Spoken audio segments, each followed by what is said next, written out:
कोई उन्होंने आउंदा कि साडे जी बेटी आ वो खांदी पींदी तो ठीक है पर वधदी नहीं, वो कहंदे इहदा नाम महंगाई रख दिओ ते खूब वधेगी। विरोधी धिर दा इह फर्ज आ कि हर गल दा विरोध करन नालों जिथे किते बनदा आ, जिथे जायज़ विरोध आ, वो कीता जावे। इसे महंगाई दा पत्ता खेड के मोदी साहब बने सी प्रधानमंत्री। किस चीज़ दा तुसीं विकास कहने आ ते किस चीज़ नूं तुसीं राष्ट्रवाद कहने आ जिहदे लई लोक ही भट्ठी च पैण।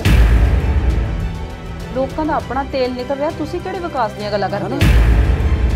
मोदी साहब एज यूजुअल उत्थे भी एक नवां जुमला छड्डिया इन्होंने गल की वन अर्थ वन हैल्थ। हुण वन हैल्थ इन्हों किने समझाई आ, कौन इन्हां दे भाषण लिखदा आ, कौन इन्हों ये गल दसदा आ, ये समझ तो बाहर है। ते जे 100 साल पुरानी पार्टी भी उस स्टेट दे विच कल्लियां चोण नहीं लड़ सकदी ते इन्हां नूं पड़चोल दी लोड़ है।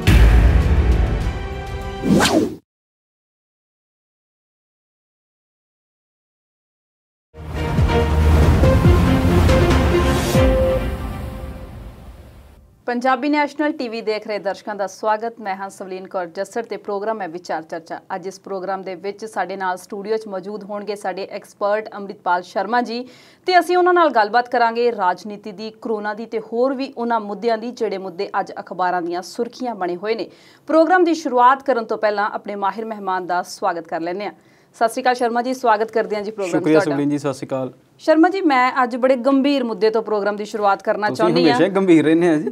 नहीं, अज मैं बहुते गंभीर मुद्दे तो शुरुआत करन लगी हां। महंगाई की गल करते हैं जिन्हें आम लोगों का लक ही तोड़ दिता ते विरोधी धिरां ने मौजूदा सरकार के खिलाफ मोर्चा विढ़ लिया। तुसीं इस सब नूं किस तरह देखदे हो? सवलीन जी, महंगाई तो पहला जे असीं गल करिए तो मेरा दिल करदा कि मॉनसून की गल करिए। पंजाबी का एक मुहावरा आ कि सियाणे बैठियां वगाड़ नहीं ते मींह पैंदियां काल नहीं। ते एक इसे तरह का ही एक होर मुहावरा है, दोनों मुहावरे आपस में टक्करदे ने। वो कहंदे ने कि मींह होवे बत दा, सियाणा होवे मत दा।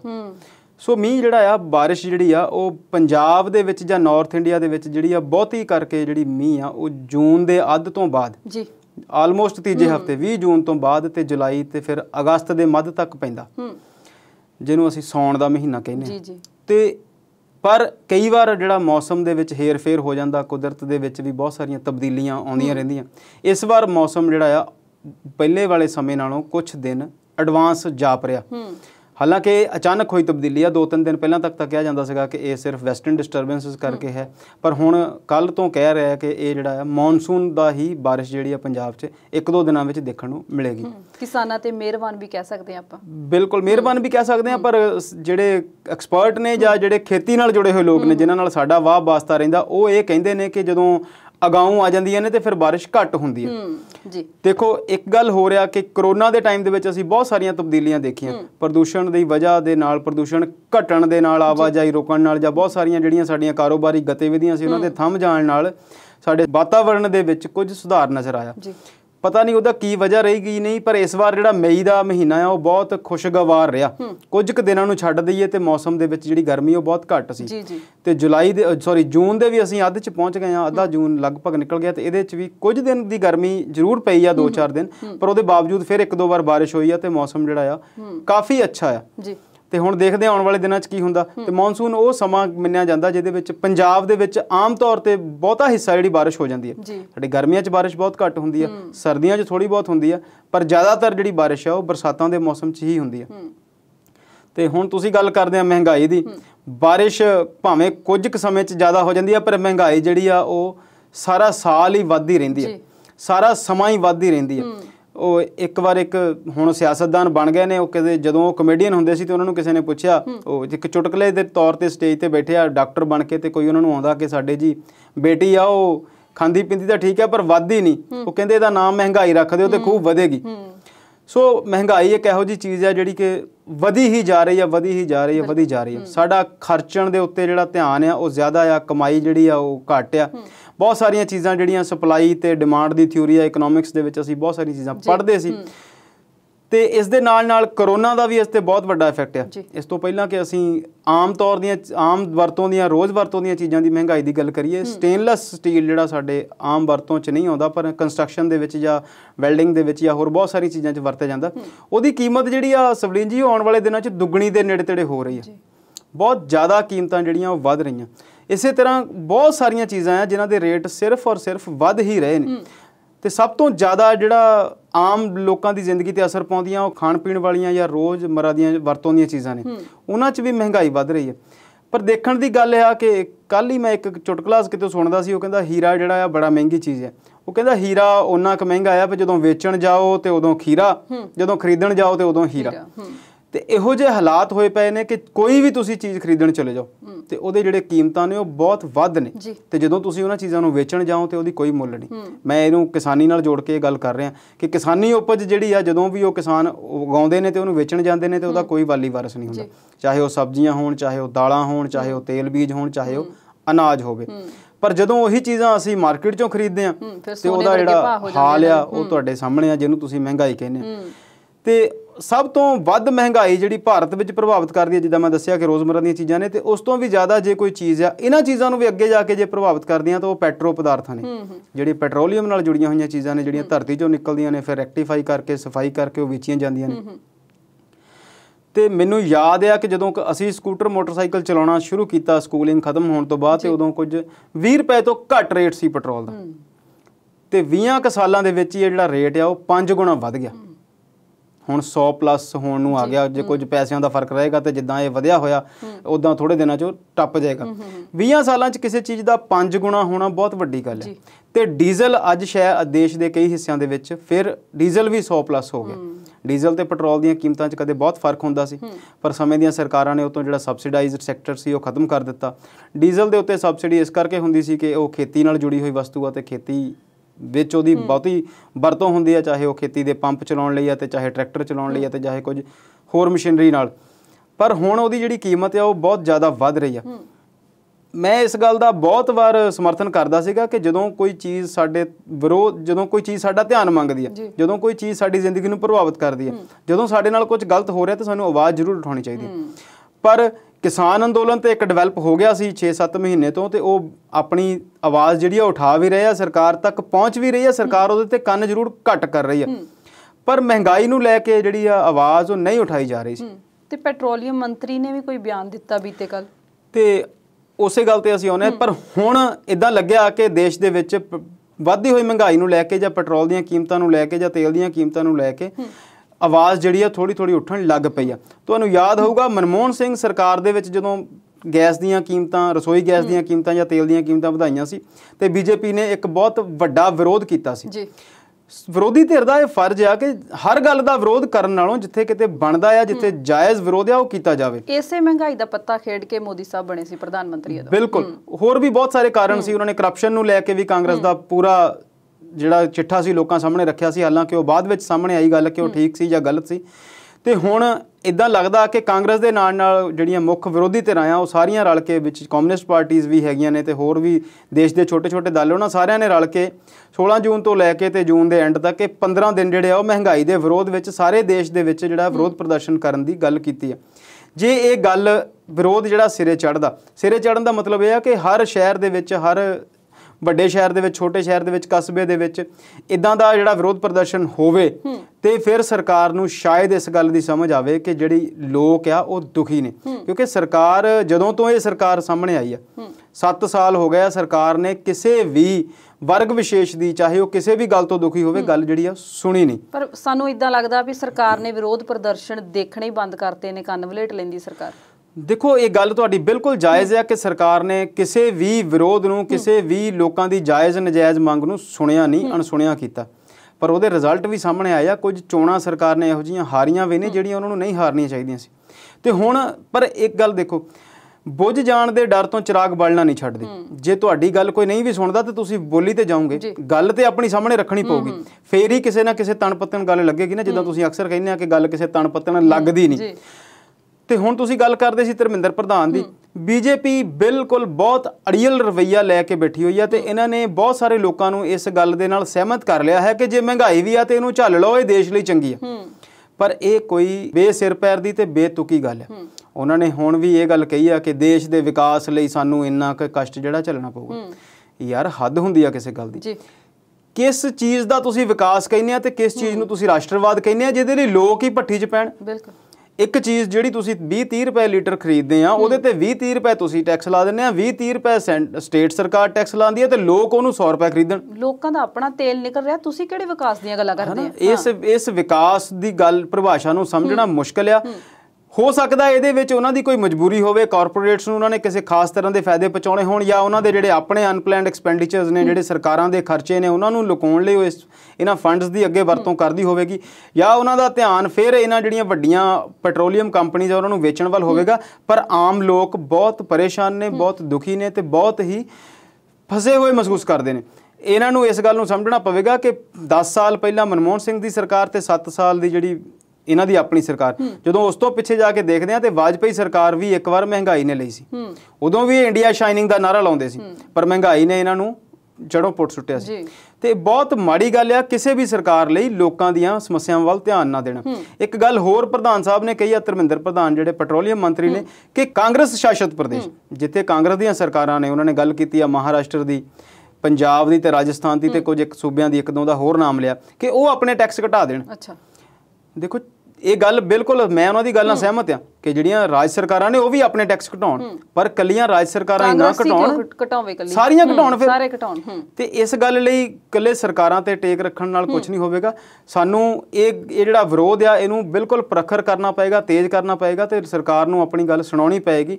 ਦੇਖਦੇ ਹਾਂ ਆਉਣ ਵਾਲੇ ਦਿਨਾਂ 'ਚ ਕਾਂਗਰਸ ਤੇ ਬਾਕੀ ਪਾਰਟੀਆਂ ਕਿੰਨਾ ਕੁ ਵਿਰੋਧ ਕਰਦੀਆਂ ਨੇ, ਪਰ ਇਹ ਹੋਣਾ ਚਾਹੀਦਾ ਤੇ ਬਹੁਤ ਜ਼ਰੂਰੀ ਹੈ। ਜੀ ਚਰਚਾ ਇਸੇ ਤਰ੍ਹਾਂ ਜਾਰੀ ਰਹੇਗੀ, ਪਰ ਇਸ ਵੇਲੇ ਵੇਲਾ ਹੋ ਗਿਆ ਇੱਕ ਛੋਟੀ ਜਿਹੀ ਬ੍ਰੇਕ ਦਾ। ਜਲਦ ਹਾਜ਼ਰ ਹੁੰਦੇ ਹਾਂ।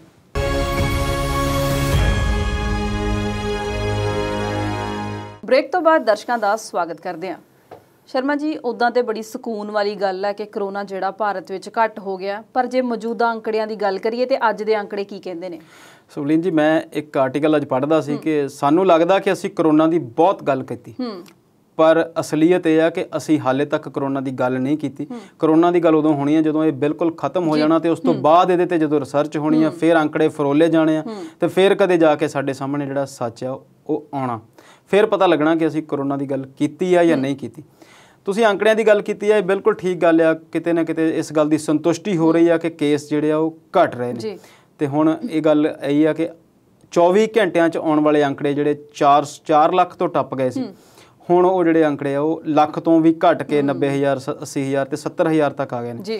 ਅਸੀਂ ਆਸ ਕਰਦੇ ਹਾਂ ਕਿ ਜੂਨ ਦੇ ਵਿੱਚ ਹੀ ਇਹ ਜਿਹੜੇ ਅੰਕੜੇ ਆ ਉਹ 10,000 ਤੱਕ ਰਹਿ ਜਾਣਗੇ, ਜਿਵੇਂ ਦੇ ਅਸਾਰ ਨਜ਼ਰ ਆ ਰਹੇ ਨੇ। ਜੇ ਸਰਕਾਰੀ ਅੰਕੜਿਆਂ ਦੀ ਮੰਨੀਏ ਤਾਂ ਕਾਫੀ ਹੱਦ ਤੱਕ ਘੱਟ ਹੋ ਗਿਆ ਕੰਮ। ਬਿਲਕੁਲ ਸਰਕਾਰੀ ਅਸੀਂ ਇਹ ਗੱਲ ਤਾਂ ਪੱਕੀ ਰੱਖ ਲਈ ਹੋਈ ਹੈ ਨਾ ਕਿ ਜਿਹੜੇ ਅਸੀਂ ਅੰਕੜੇ ਦੇ ਰਹੇ ਹਾਂ ਉਹ ਸਰਕਾਰ ਦੇ ਨੇ ਦਿੱਤੇ ਹੋਏ ਨੇ, ਉਹਨਾਂ 'ਚ ਹੇਰ ਫੇਰ ਜਿਹੜਾ ਹੈ ਉਹ ਬਿਲਕੁਲ ਦਰੁਸਤ ਆ, ਉਹ ਸਹੀ ਆ। ਜੇ ਆਲਾ ਦੁਆਲਾ ਦੇਖੀਏ ਤੇ ਫਿਰ ਵੀ ਲੱਗਦਾ ਵੀ ਕਰੋਨਾ ਘਟ ਰਿਹਾ, ਕਿਉਂਕਿ ਮੇਰੇ ਨਾਲ ਰਹਿੰਦੀਆਂ ਨੇ ਹਸਪੀਟਲ ਦੀਆਂ ਨਰਸਿਸ ਤੇ ਉਹ ਕਹਿ ਰਹੀਆਂ ਨੇ ਕਿ ਕਰੋਨਾ ਵਾਰਡਸ ਜਿਹੜੇ ਨੇ ਉਹ ਖਾਲੀ ਹੋ ਚੁੱਕੇ ਨੇ ਹਸਪਤਾਲਾਂ 'ਚ। ਬਿਲਕੁਲ ਗੱਲ ਠੀਕ ਆ। ਅਸੀਂ ਇਹਦੀ ਗੱਲ ਇਸ ਗੱਲ ਦੀ ਪਹਿਲਾਂ ਵੀ ਤਰਦੀਦ ਕੀਤੀ ਆ ਕਈ ਵਾਰ ਕਿ ਹਾਰਡ ਇਮਿਊਨਿਟੀ ਜਿਹੜੀ ਹੈ ਡਿਵੈਲਪ ਹੋ ਜਾਂਦੀ ਹੈ ਜਦੋਂ ਇੱਕ ਬਿਮਾਰੀ ਬਹੁਤ ਜ਼ਿਆਦਾ ਫੈਲ ਜਾਂਦੀ ਹੈ, ਫਿਰ ਸਾਡੀ ਬੋਡੀ ਜਿਹੜੀ ਆ ਉਹਨੂੰ ਆਪਣੇ ਆਪ ਲਈ ਉਹਦੇ ਖਿਲਾਫ ਤਿਆਰ ਕਰ ਲੈਂਦੀ ਹੈ। ਤੇ ਕੁਝ ਹੱਦ ਤੱਕ ਵੈਕਸੀਨੇਸ਼ਨ ਵੀ ਹੋ ਚੁੱਕੀ ਹੈ, ਤੇ ਕੁਝ ਹੱਦ ਤੱਕ ਪਹਿਲੀ ਜਿਹੜੀ ਵੇਵ ਸੀ ਉਹਦੇ 'ਚੋਂ ਜਿਹੜੇ ਝੰਬੇ ਹੋਏ ਲੋਕ ਸੀ ਉਹ ਉਹਨਾਂ ਦੀ ਵੀ ਹਾਰਡ ਇਮਿਊਨਿਟੀ ਉਹਦੇ 'ਚ ਕਾਊਂਟ ਕਰ ਰਹੀ ਹੈ। ਲੋਕ ਵੀ ਸਿਆਣੇ ਹੋ ਗਏ। ਕੁਝ ਫਰਕ ਇਸ ਗੱਲ ਦਾ ਵੀ ਹੈ, ਪਰ ਉਸ ਦੇ ਨਾਲ ਨਾਲ ਇੱਕ ਗੱਲ ਹੋਰ ਸਵਲੀਨ ਜੀ ਜਿਹੜੀ ਖਤਰਨਾਕ ਇਹ ਆ ਕਿ ਮੌਤਾਂ ਦਾ ਸਿਲਸਿਲਾ ਹੱਲੇ ਜਿਹੜਾ ਹੈ ਠੀਕ ਨਹੀਂ ਹੋ ਰਿਹਾ। ਵਿੱਚ ਜੇ ਥੋੜੇ ਦਿਨਾਂ ਤੱਕ ਅੰਕੜੇ ਘਟੇ ਜ਼ਰੂਰ ਸੀ, ਪਰ ਪਿਛਲੇ 24 ਘੰਟਿਆਂ ਦੇ ਅੰਕੜੇ ਫਿਰ 4000 ਦੇ ਨੇੜੇ ਤੇੜੇ ਹੀ ਹਨ। ਤੇ ਮੌਤਾਂ ਦੇ ਅੰਕੜੇ ਨੂੰ ਲੈ ਕੇ ਰੌਲਾ ਵੀ ਬੜਾ ਪੈ ਰਿਹਾ। ਬਿਲਕੁਲ ਰੌਲਾ ਤੇ ਪਈ ਜਾਣਾ। ਮੈਂ ਇਸ ਕਰੋਨਾ ਦੇ ਟੌਪਿਕ ਦੀ ਸ਼ੁਰੂਆਤ ਇਸ ਗੱਲ ਤੋਂ ਹੋਈ ਆ ਕਿ ਕਰੋਨਾ ਦੀ ਜਿਹੜੀ ਅਸਲ ਗੱਲ ਹੈ, ਕਰੋਨਾ ਦੀ ਜਿਹੜੀ ਸਹੀ ਸਥਿਤੀ ਆ ਉਹ ਇਹਦੇ ਜਾਣ ਤੋਂ ਬਾਅਦ ਸਾਹਮਣੇ ਆਉਣੀ ਹੈ। ਜੇ ਅਸੀਂ ਪੰਜਾਬ ਦੀ ਗੱਲ ਕਰੀਏ ਤੇ ਪੰਜਾਬ ਵਿੱਚ ਬੀਤੇ ਦਿਨਾਂ 'ਚ 24 ਘੰਟਿਆਂ 'ਚ ਜਿਹੜੀਆਂ ਮੌਤਾਂ ਆ ਉਹ 50 ਤੋਂ ਘਟੀਆਂ, ਤੇ ਜਿਹੜੇ 24 ਘੰਟੇ 'ਚ ਐਕਟਿਵ ਕੇਸ ਜਿਹੜੇ ਨਵੇਂ ਆ ਰਹੇ ਕੇਸ ਆ ਉਹਨਾਂ ਦੀ ਗਿਣਤੀ ਵੀ 1000 ਤੋਂ ਜਿਹੜੀ ਘੱਟ ਹੋਈ ਆ। ਕੁਝ 800-900 ਦੇ ਕਰੀਬ ਹੀ ਜਿਹੜੇ ਅੰਕੜੇ ਦੇਖਣ ਨੂੰ ਮਿਲੇ ਆ। ਤੇ ਪੂਰੇ ਭਾਰਤ ਵਿੱਚ ਐਕਟਿਵ ਕੇਸਾਂ ਦੀ ਗਿਣਤੀ 10 ਲੱਖ ਤੋਂ ਘਟ ਗਈ ਹੈ। ਤੇ ਇਹਦੇ ਨਾਲ ਹੀ ਕਿਉਂਕਿ ਰਿਕਵਰੀ ਰੇਟ ਜਿਹੜਾ ਵੱਧ ਰਿਹਾ, 70,000 ਨਵੇਂ ਕੇਸ ਆਇਆ ਤੇ ਸਵਾ ਲੱਖ ਬੰਦਾ 1.5 ਲੱਖ ਬੰਦਾ ਠੀਕ ਹੋ ਰਿਹਾ, ਤੇ ਉਹ ਜਿਹੜੇ ਮਰੀਜ਼ਾਂ ਦੀ ਗਿਣਤੀ ਘਟ ਰਹੀ ਆ ਤੇ ਉਹਦੇ ਨਾਲ ਰਿਕਵਰੀ ਰੇਟ ਜਿਹੜਾ ਉਹ ਸਾਹਮਣੇ ਆ ਰਿਹਾ। ਬੀਤੇ ਦਿਨੀ ਅਸੀਂ ਗੱਲ ਕੀਤੀ ਸੀ ਕਿ ਬਿਹਾਰ ਹਾਈ ਕੋਰਟ ਨੇ, ਪਟਨਾ ਹਾਈ ਕੋਰਟ ਨੇ ਗੱਲ ਕੀਤੀ ਤੇ ਫਿਰ ਬਿਹਾਰ ਨੇ ਸਰਕਾਰ ਨੇ ਅੰਕੜੇ ਸਹੀ ਕਰਕੇ ਦੱਸੇ ਤੇ ਉਹਦਾ ਰੌਲਾ ਪਿਆ ਕਿ ਇੱਕ ਦਿਨ 'ਚ 6,000 ਬੰਦਾ ਮਰ ਗਿਆ। ਤੇ ਇੱਦਾਂ ਹੀ ਜਿਹੜੀ ਹੁਣ ਅੱਜ ਕੱਲ੍ਹ ਦੀ ਖਬਰ ਆ ਉਹ ਹੈਦਰਾਬਾਦ ਤੋਂ ਵੀ ਆ ਰਹੀਆਂ, ਕਲਕੱਤੇ ਤੋਂ ਵੀ ਆ ਰਹੀਆਂ। ਮੈਂ ਪਹਿਲਾਂ ਦੱਸਿਆ ਕਿ ਪੂਰੇ ਮੁਲਕ 'ਚੋਂ ਇਹੋ ਜਿਹੀਆਂ ਖਬਰਾਂ ਦਾ ਆਉਣਾ ਜਾਣਾ ਬਣਿਆ ਰਹੇਗਾ। ਇਹ ਗੱਲ ਆਮ ਹੋ ਜਾਣੀ ਆ। ਮੌਤਾਂ ਦੀ ਗਿਣਤੀ ਦਾ ਜਿਹੜਾ ਸਿਲਸਿਲਾ ਆ ਉਹਨੂੰ ਸਰਕਾਰੀ ਕਹਿਣ ਦਾ ਜਿਹੜਾ ਕਹਾਣੀ ਆ ਉਹ ਆਮ ਗੱਲ ਹੋ ਜਾਣੀ। ਉਹਦੇ 'ਚ ਕੋਈ ਹੁਣ ਹਰ ਬੰਦੇ ਨੂੰ ਇਹ ਗੱਲ ਸਮਝ ਲੱਗ ਜਾਣੀ ਆ ਕਿ ਜਿੰਨੀ ਮੌਤਾਂ ਹੋ ਰਹੀਆਂ ਤੇ ਜੋ ਸਰਕਾਰ ਦੱਸ ਰਹੀ ਆ ਉਹਦੇ ਵਿੱਚ ਬਹੁਤ ਅੰਤਰ ਹੈ ਜੀ ਜੀ। ਜੇ ਟੀਕਾਕਰਨ ਦੀ ਗੱਲ ਕਰੀਏ ਤੇ ਟੀਕਾਕਰਨ 'ਚ ਕੀ ਅਪਡੇਟ ਹੈ ਇਸ ਵੇਲੇ? ਟੀਕਾਕਰਨ ਦੇ ਵਿੱਚ ਜਿਹੜਾ ਅਪਡੇਟ ਇਹ ਆ ਕਿ ਜੂਨ ਦੇ ਜਿੰਨੇ ਕੁ ਦਿਨ ਬਾਕੀ ਰਹਿ ਗਏ ਨੇ ਉਹਦੇ ਵਿੱਚ ਹੁਣ ਨਵੀਆਂ ਜਿਹੜੀਆਂ ਖੁਰਾਕਾਂ ਆ ਟੀਕੇ ਦੀਆਂ ਮਿਲਣੀਆਂ ਆਰੰਭ ਹੋ ਜਾਣੀਆਂ ਅਲੱਗ-ਅਲੱਗ ਕੰਪਨੀਆਂ ਤੋਂ। ਤੇ ਤੁਹਾਡੇ ICMR ਦੇ ਜਿਹੜੇ ਵਿਗਿਆਨੀ ਆ, ਜਿਹੜੇ ਡਾਕਟਰ ਆ, ਉਹਨਾਂ ਨੇ ਪ੍ਰਵਕਤਾ, ਉਹਨਾਂ ਨੇ ਇਹ ਗੱਲ ਦੱਸੀ ਆ ਕਿ ਆਉਣ ਵਾਲੇ ਦਿਨਾਂ ਦੇ ਵਿੱਚ 40 ਤੋਂ 50 ਲੱਖ ਟੀਕਾ ਰੋਜ਼ ਲੱਗਣਾ ਜਿਹੜਾ ਆ ਉਹ ਸ਼ੁਰੂ ਹੋ ਜਾਏਗਾ। 9-10 ਕਰੋੜ ਦੇ ਕਰੀਬ ਟੀਕੇ ਜੂਨ ਦੇ ਦੂਜੇ ਹਿੱਸੇ ਦੇ ਵਿੱਚ ਆਉਣ ਦੀ ਸੰਭਾਵਨਾ ਆ। ਇਸੇ ਤਰ੍ਹਾਂ ਜਦੋਂ ਉਹ ਜੁਲਾਈ ਦੀ ਗੱਲ ਕਰਦੇ ਤੇ ਉਹ ਕਹਿੰਦੇ ਨੇ ਕਿ 20 ਕਰੋੜ ਦੇ ਕਰੀਬ ਟੀਕਾ ਜਿਹੜਾ ਹੈ ਜੁਲਾਈ ਦੇ ਵਿੱਚ ਮਿਲਣੇ ਆ, ਚਾਹੇ ਉਹ ਸਾਡੀਆਂ ਕੰਪਨੀਆਂ ਦੇ ਨੇ ਚਾਹੇ ਕੁਝ ਬਾਹਰੋਂ ਆ ਰਹੇ ਨੇ। ਤੇ ਉਹਨੂੰ ਫਿਰ ਜਦੋਂ ਮਹੀਨੇ ਦੇ ਵਿੱਚ ਤਰਤੀਬ ਦਿੰਦੇ ਆ, ਵੰਡਦੇ ਆ, ਚਾਹੇ ਉਹ ਕਿਸੇ ਵੀ ਸਟੇਟ ਨੂੰ ਕਿਸੇ ਵੀ ਅੰਕੜੇ ਦੇ ਨਾਲ ਵੰਡੇ ਜਾਣਗੇ, ਤੇ ਭਾਰਤ ਦੇ ਵਿੱਚ ਕਰੋੜ ਦੇ ਕਰੀਬ ਲਗਭਗ ਜੁਲਾਈ ਦੇ ਵਿੱਚ ਹਰ ਰੋਜ਼ ਟੀਕਾਕਰਨ ਜਿਹੜਾ 80 ਲੱਖ ਤੋਂ ਕਰੋੜ ਤੱਕ ਹੋਣ ਦੀ ਆਸ ਆ।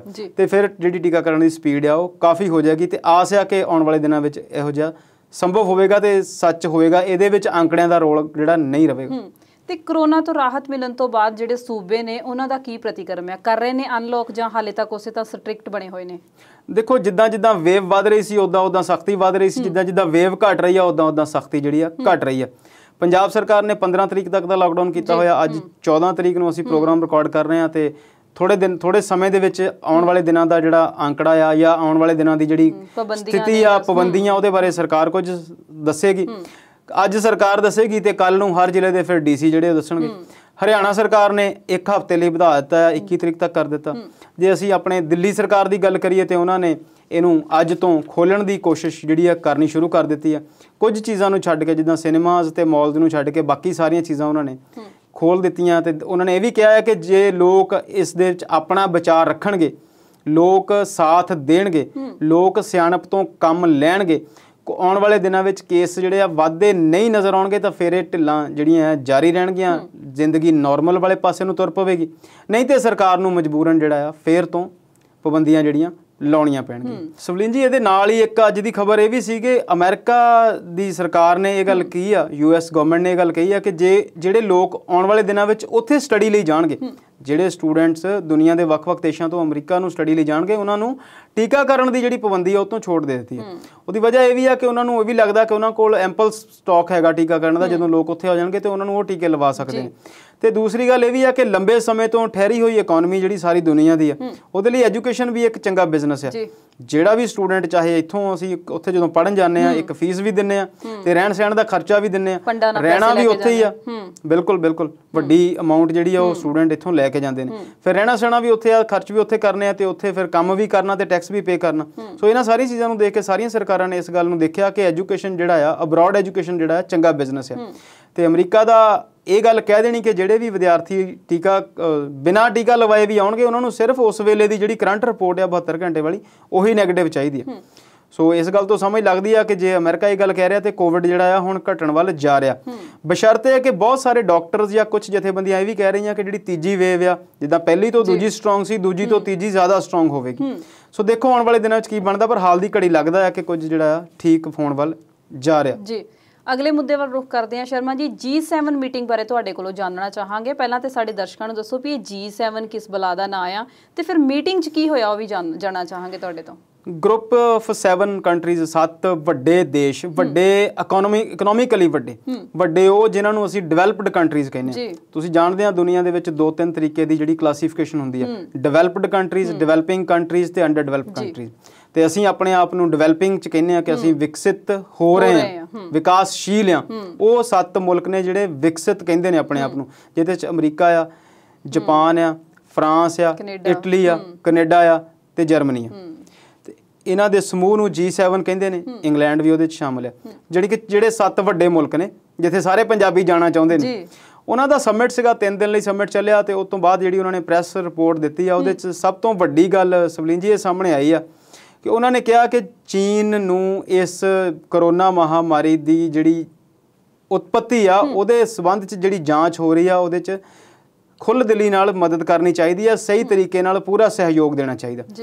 ਇੱਦਾਂ ਲੱਗਦਾ ਕਿ ਬਾਈਡਨ ਪ੍ਰਸ਼ਾਸਨ ਇਸ ਗੱਲ ਨੂੰ ਸਾਰੇ ਦੁਨੀਆ ਦੇ ਵਿੱਚ ਧਮਾਉਣ ਲਈ ਤਿਆਰ ਹੋ ਗਿਆ ਕਿ ਜਿਹੜੀ ਇਹ ਕੋਵਿਡ ਦੀ ਬਿਮਾਰੀ ਆ, ਜਿੱਦਾਂ ਟਰੰਪ ਸਾਹਿਬ ਨੇ ਕਿਹਾ ਸੀਗਾ ਕਿ ਇਹ ਚੀਨ ਦਾ ਹੀ ਸਾਰੀ ਜਾਣਕਾਰੀ ਆ, ਚੀਨ ਦਾ ਹੀ, ਉਹਨਾਂ ਨੇ ਤਾਂ ਚੀਨੀ ਵਾਇਰਸ ਕਹਿਤਾ ਸੀ। ਆਸਟ੍ਰੇਲੀਆ ਦੀਆਂ ਕੁਝ ਰਿਸਰਚ ਏਜੰਸੀਜ਼ ਨੇ ਵੀ ਇਹੀ ਕਿਹਾ। ਅਮਰੀਕਾ ਨੇ ਕਿਹਾ ਸੀਗਾ ਕਿ ਸਾਡੀ ਜਿਹੜੀ ਰਿਸਰਚ ਏਜੰਸੀ ਆ, ਜਿਹੜੀ ਸਾਡੀ ਜਾਂਚ ਏਜੰਸੀਆਂ, ਉਹ ਜਲਦੀ ਇਹ ਦੱਸਣਗੀਆਂ। ਤੇ ਉਥੋਂ ਹੁਣ G7 ਦਾ ਇਸ ਗੱਲ ਨੂੰ ਸਾਫ਼ ਕਰ ਦੇਣਾ ਕਿ ਚੀਨ ਨੂੰ ਇਹਦੇ 'ਚ ਸਹਿਯੋਗ ਕਰਨਾ ਚਾਹੀਦਾ ਤੇ ਚੀਨ ਨੂੰ ਦੱਸਣਾ ਚਾਹੀਦਾ। ਤੇ ਇੱਦਾਂ ਲੱਗਦਾ ਕਿ ਜਿਹੜੀ ਚੀਨ ਦੀ ਇੱਕ बढ़त ਬਣ ਰਹੀ ਆ ਸਾਰੀ ਦੁਨੀਆ ਦੇ ਵਿੱਚ ਇਕਨੋਮਿਕਲੀ, ਉਹਦੇ ਤੋਂ ਵੀ ਇਹ ਕੁਝ ਲੋਕ ਪਰੇਸ਼ਾਨ ਨੇ। ਤੇ ਇਸ ਬਿਮਾਰੀ ਦਾ ਜਿਹੜਾ ਰੂਟ ਕਾਜ਼ ਲੱਭਣ ਲਈ, ਬਿਮਾਰੀ ਦੀਆਂ ਜੜ੍ਹਾਂ ਲੱਭਣ ਲਈ ਕਿ ਕਿੱਥੋਂ ਆਈ ਆ ਤੇ ਕਿੱਦਾਂ ਆਈ ਆ, ਕਿਉਂਕਿ ਹੁਣ ਜਾਂਚ ਜਿਹੜੀ ਸਾਡੀ ਡੇਟਾ ਆ, ਡਿਜੀਟਲ ਯੁੱਗ ਦਾ ਜ਼ਮਾਨਾ ਹੈ, ਹਰ ਗੱਲ ਹਰ ਬੰਦੇ ਤੱਕ ਪਹੁੰਚਦੀ ਹੈ ਤੇ ਉਹ ਗੱਲ ਜਿਹੜੀ ਹੈ ਸਾਹਮਣੇ ਜ਼ਰੂਰ ਆਉਂਦੀ ਹੈ। ਸੋ ਇਹ ਜਿਹੜੀ ਜਾਂਚ ਆ ਉਹ ਹੋਣੀ ਚਾਹੀਦੀ ਹੈ ਤੇ G7 ਦਾ ਇਹ ਕਹਿਣਾ ਜਿਹੜਾ ਆ ਇਹ ਮਹੱਤਵਪੂਰਨ ਆ ਕਿ ਕੀ ਹੋਵੇਗਾ। ਮੋਦੀ ਸਾਹਿਬ ਨੇ ਵੀ ਉਹਦੇ 'ਚ ਭਾਸ਼ਣ ਦਿੱਤਾ ਆ, ਹਾਲਾਂਕਿ ਉਹਦੇ ਗਰੁੱਪ 'ਚ ਨਹੀਂ ਹੈਗੇ, ਪਰ ਕਈ ਵਾਰ ਉੱਥੇ ਜਿਹੜੀਆਂ ਗੈਸਟ ਐਂਟਰੀਜ਼ ਹੁੰਦੀਆਂ ਤੇ ਉਹਦੇ 'ਚ ਬੋਲਿਆ ਜਾਂਦਾ। ਤੇ ਮੋਦੀ ਸਾਹਿਬ ਐਜ਼ ਯੂਜੂਅਲ ਉੱਥੇ ਵੀ ਇੱਕ ਨਵਾਂ ਜੁਮਲਾ ਛੱਡਿਆ ਇਹਨਾਂ ਨੇ। ਉਹ ਸਮਝ ਤੋਂ ਪਰੇ ਦੀ ਗੱਲ ਇਹਨਾਂ ਨੇ ਕੀਤੀ ਆ। ਉਹਦੀ ਬਹੁਤ ਆਉਣ ਵਾਲੇ ਦਿਨਾਂ 'ਚ ਨਖੇਦੀ ਹੋਵੇਗੀ ਤੇ ਉਹਦੇ ਲਈ ਹਾਸੇ ਦਾ ਪਾਤਰ ਵੀ ਬਣਨਗੇ ਤੇ ਮਜ਼ਾਕ ਵੀ ਉਡਾਇਆ ਜਾਵੇਗਾ। ਇਹਨਾਂ ਨੇ ਗੱਲ ਕੀਤੀ ਵਨ ਅਰਥ ਵਨ ਹੈਲਥ। ਹੁਣ ਵਨ ਹੈਲਥ ਇਹਨਾਂ ਨੂੰ ਕਿਹਨੇ ਸਮਝਾਈ ਆ, ਕੌਣ ਇਹਨਾਂ ਦੇ ਭਾਸ਼ਣ ਲਿਖਦਾ ਆ, ਕੌਣ ਇਹਨਾਂ ਨੂੰ ਇਹ ਗੱਲ ਦੱਸਦਾ ਆ, ਇਹ ਸਮਝ ਤੋਂ ਬਾਹਰ ਆ। ਜਦੋਂ ਇਹ ਆਪਣੇ ਦੇਸ਼ 'ਚ ਪਿਛਲੇ ਸਾਲ ਤੋਂ ਇਸ ਬਿਮਾਰੀ ਨਾਲ ਲੜ ਰਹੇ ਆ, ਇੱਥੇ ਵੀ ਇਹ ਇਹੋ ਜਿਹੀਆਂ ਗੱਲਾਂ ਕਰਦੇ ਆ, one nation one market, one nation one ਚੋਣਾਂ। ਤੇ ਉਹ ਚੋਣਾਂ ਦਾ ਵੀ ਕੁਝ ਨਹੀਂ ਬਣਿਆ, ਮਾਰਕੀਟ ਦਾ ਵੀ ਕੁਝ ਨਹੀਂ ਬਣਿਆ, ਕਿਸਾਨ ਵੱਖਰੇ ਪਰੇਸ਼ਾਨ ਨੇ, ਟੀਕੇ ਇਹਨਾਂ ਤੋਂ ਲੱਗਦੇ ਨਹੀਂ, ਮੌਤਾਂ ਦੇ ਅੰਕੜੇ ਬਾਰੇ ਹਾਲੇ ਤੱਕ ਇਹ ਕੁਝ ਦੱਸ ਨਹੀਂ ਸਕੇ ਤੇ ਦੁਨੀਆ ਨੂੰ ਸਮਝਾਉਣ ਚੱਲੇ ਆ ਕਿ ਵਨ ਅਰਥ ਤੇ ਵਨ ਹੈਲਥ। ਇਹ ਵਨ ਹੈਲਥ ਕੀ ਹੈ ਜੀ, ਇਹ ਸਾਡੀ ਸਮਝ ਤੋਂ ਪਰੇ ਆ। ਇਹ ਮੋਦੀ ਸਾਹਿਬ ਹੀ ਦੱਸ ਸਕਦੇ ਜਾਂ ਜਿਹੜੇ ਇਹਨਾਂ ਦੇ ਸਪੀਚ ਰਾਈਟਰ ਨੇ। ਤੇ ਹੁਣ ਤੁਸੀਂ ਦੱਸੋ ਕਿ ਕੀ ਇਹਨਾਂ ਦੇ ਉੱਤੇ ਚਰਚਾ ਕੀਤੀ ਜਾਵੇ ਤੇ ਕੀ ਇਹਨਾਂ ਦੀ ਗੱਲਬਾਤ ਕੀਤੀ ਜਾਵੇ। ਨਿਤ ਨਵੇਂ ਸ਼ਗੂਫੇ ਛੱਡਣਾ ਇਹਨਾਂ ਦੀ ਆਦਤ ਬਣ ਗਈ ਹੈ। ਬਿਲਕੁਲ। G7 'ਚ ਇੱਕ ਜਿਹੜੀ ਗੱਲ ਹੋਰ ਉਹਨਾਂ ਡਿਵੈਲਪਡ ਕੰਟਰੀਜ਼ ਨੇ ਕੀਤੀ ਆ ਕਿ 22 ਦੇ ਅੰਤ ਤੱਕ, ਯਾਨੀ ਕਿ 1.5 ਸਾਲ ਦੇ ਅੰਦਰ ਅੰਦਰ ਇਹ 7 ਮੁਲਕ ਜਿਹੜੇ ਆ ਉਹ ਰਲ ਕੇ 100 ਕਰੋੜ ਟੀਕਾ ਜਿਹੜਾ ਆ ਉਹ ਛੋਟੀਆਂ ਕੰਟਰੀਜ਼ ਨੂੰ ਜਾਂ ਗਰੀਬ ਕੰਟਰੀਜ਼ ਨੂੰ ਦੇਣਗੇ। ਤੇ ਨਾਲ ਦੀ ਨਾਲ ਉਹਨਾਂ ਨੇ ਇਹ ਵੀ ਅਹਿਦ ਕੀਤਾ ਕਿ ਇਹ ਜਿਹੜੇ ਛੋਟੇ ਕੰਟਰੀਜ਼ ਨੇ ਜਿਨ੍ਹਾਂ ਦਾ ਇਕਨੋਮਿਕਲੀ ਜ਼ਿਆਦਾ ਨੁਕਸਾਨ ਹੋਇਆ, ਜਿਨ੍ਹਾਂ ਦੀਆਂ ਜਿਹੜੀਆਂ ਇਕਨੋਮੀ ਜਿਹੜੀਆਂ ਹੈਗੀਆਂ ਬਹੁਤ ਕਮਜ਼ੋਰ ਨੇ, ਉਹਨਾਂ ਦੇ ਲਈ ਵੀ ਬਹੁਤ ਕੁਝ ਕੀਤਾ ਜਾਵੇਗਾ, ਕੁਝ ਉਹਨਾਂ ਦੀ ਮਦਦ ਕਰਨ ਦੀ ਗੱਲਬਾਤ ਕੀਤੀ ਆ। ਆਉਣ ਵਾਲੇ ਦਿਨਾਂ 'ਚ ਕੀ ਹੋਵੇਗਾ ਉਹ ਦੇਖਦੇ ਆ, ਪਰ ਵਨ ਅਰਥ ਤੇ ਵਨ ਹੈਲਥ ਇਹ ਸਾਡੀ ਸਮਝ ਤੋਂ ਬਾਹਰ। ਗੱਲਬਾਤ ਦਾ ਦੌਰ ਇਸੇ ਤਰ੍ਹਾਂ ਜਾਰੀ ਰੱਖਾਂਗੇ, ਪਰ ਇਸ ਵੇਲੇ ਵੇਲਾ ਹੋ ਗਿਆ ਇੱਕ ਛੋਟੀ ਜਿਹੀ ਬ੍ਰੇਕ ਦਾ। ਬਹੁਤ ਜਲਦ ਹਾਜ਼ਰ ਹੁੰਦੇ ਆ।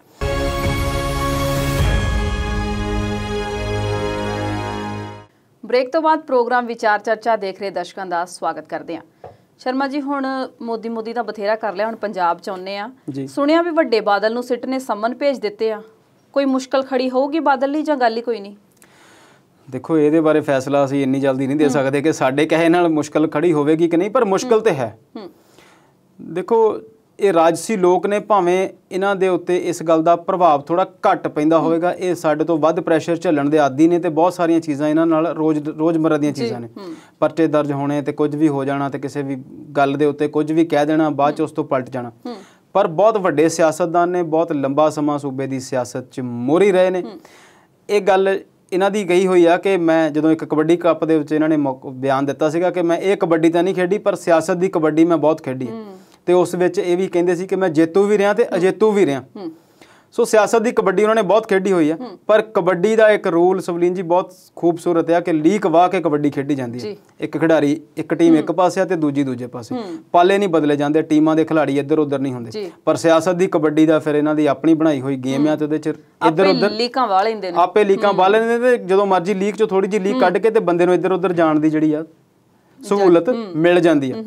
ਉਹਦੀ ਗੱਲ ਅਸੀਂ ਬਾਅਦ 'ਚ ਕਰਦੇ ਹਾਂ। ਤੁਸੀਂ ਸਿੱਟ ਦੀ ਗੱਲ ਕੀਤੀ ਆ, ਪਹਿਲਾਂ ਤਾਂ ਮੈਨੂੰ ਥੋੜਾ ਜਿਹਾ ਇਹਨਾਂ ਸਿੱਟ ਦੇ ਬਣਨ ਤੇ ਇਹਨਾਂ ਸਿੱਟ ਦੀਆਂ ਕਾਰਜਕਾਰੀਆਂ ਤੇ ਇਤਰਾਜ਼ ਹੈ।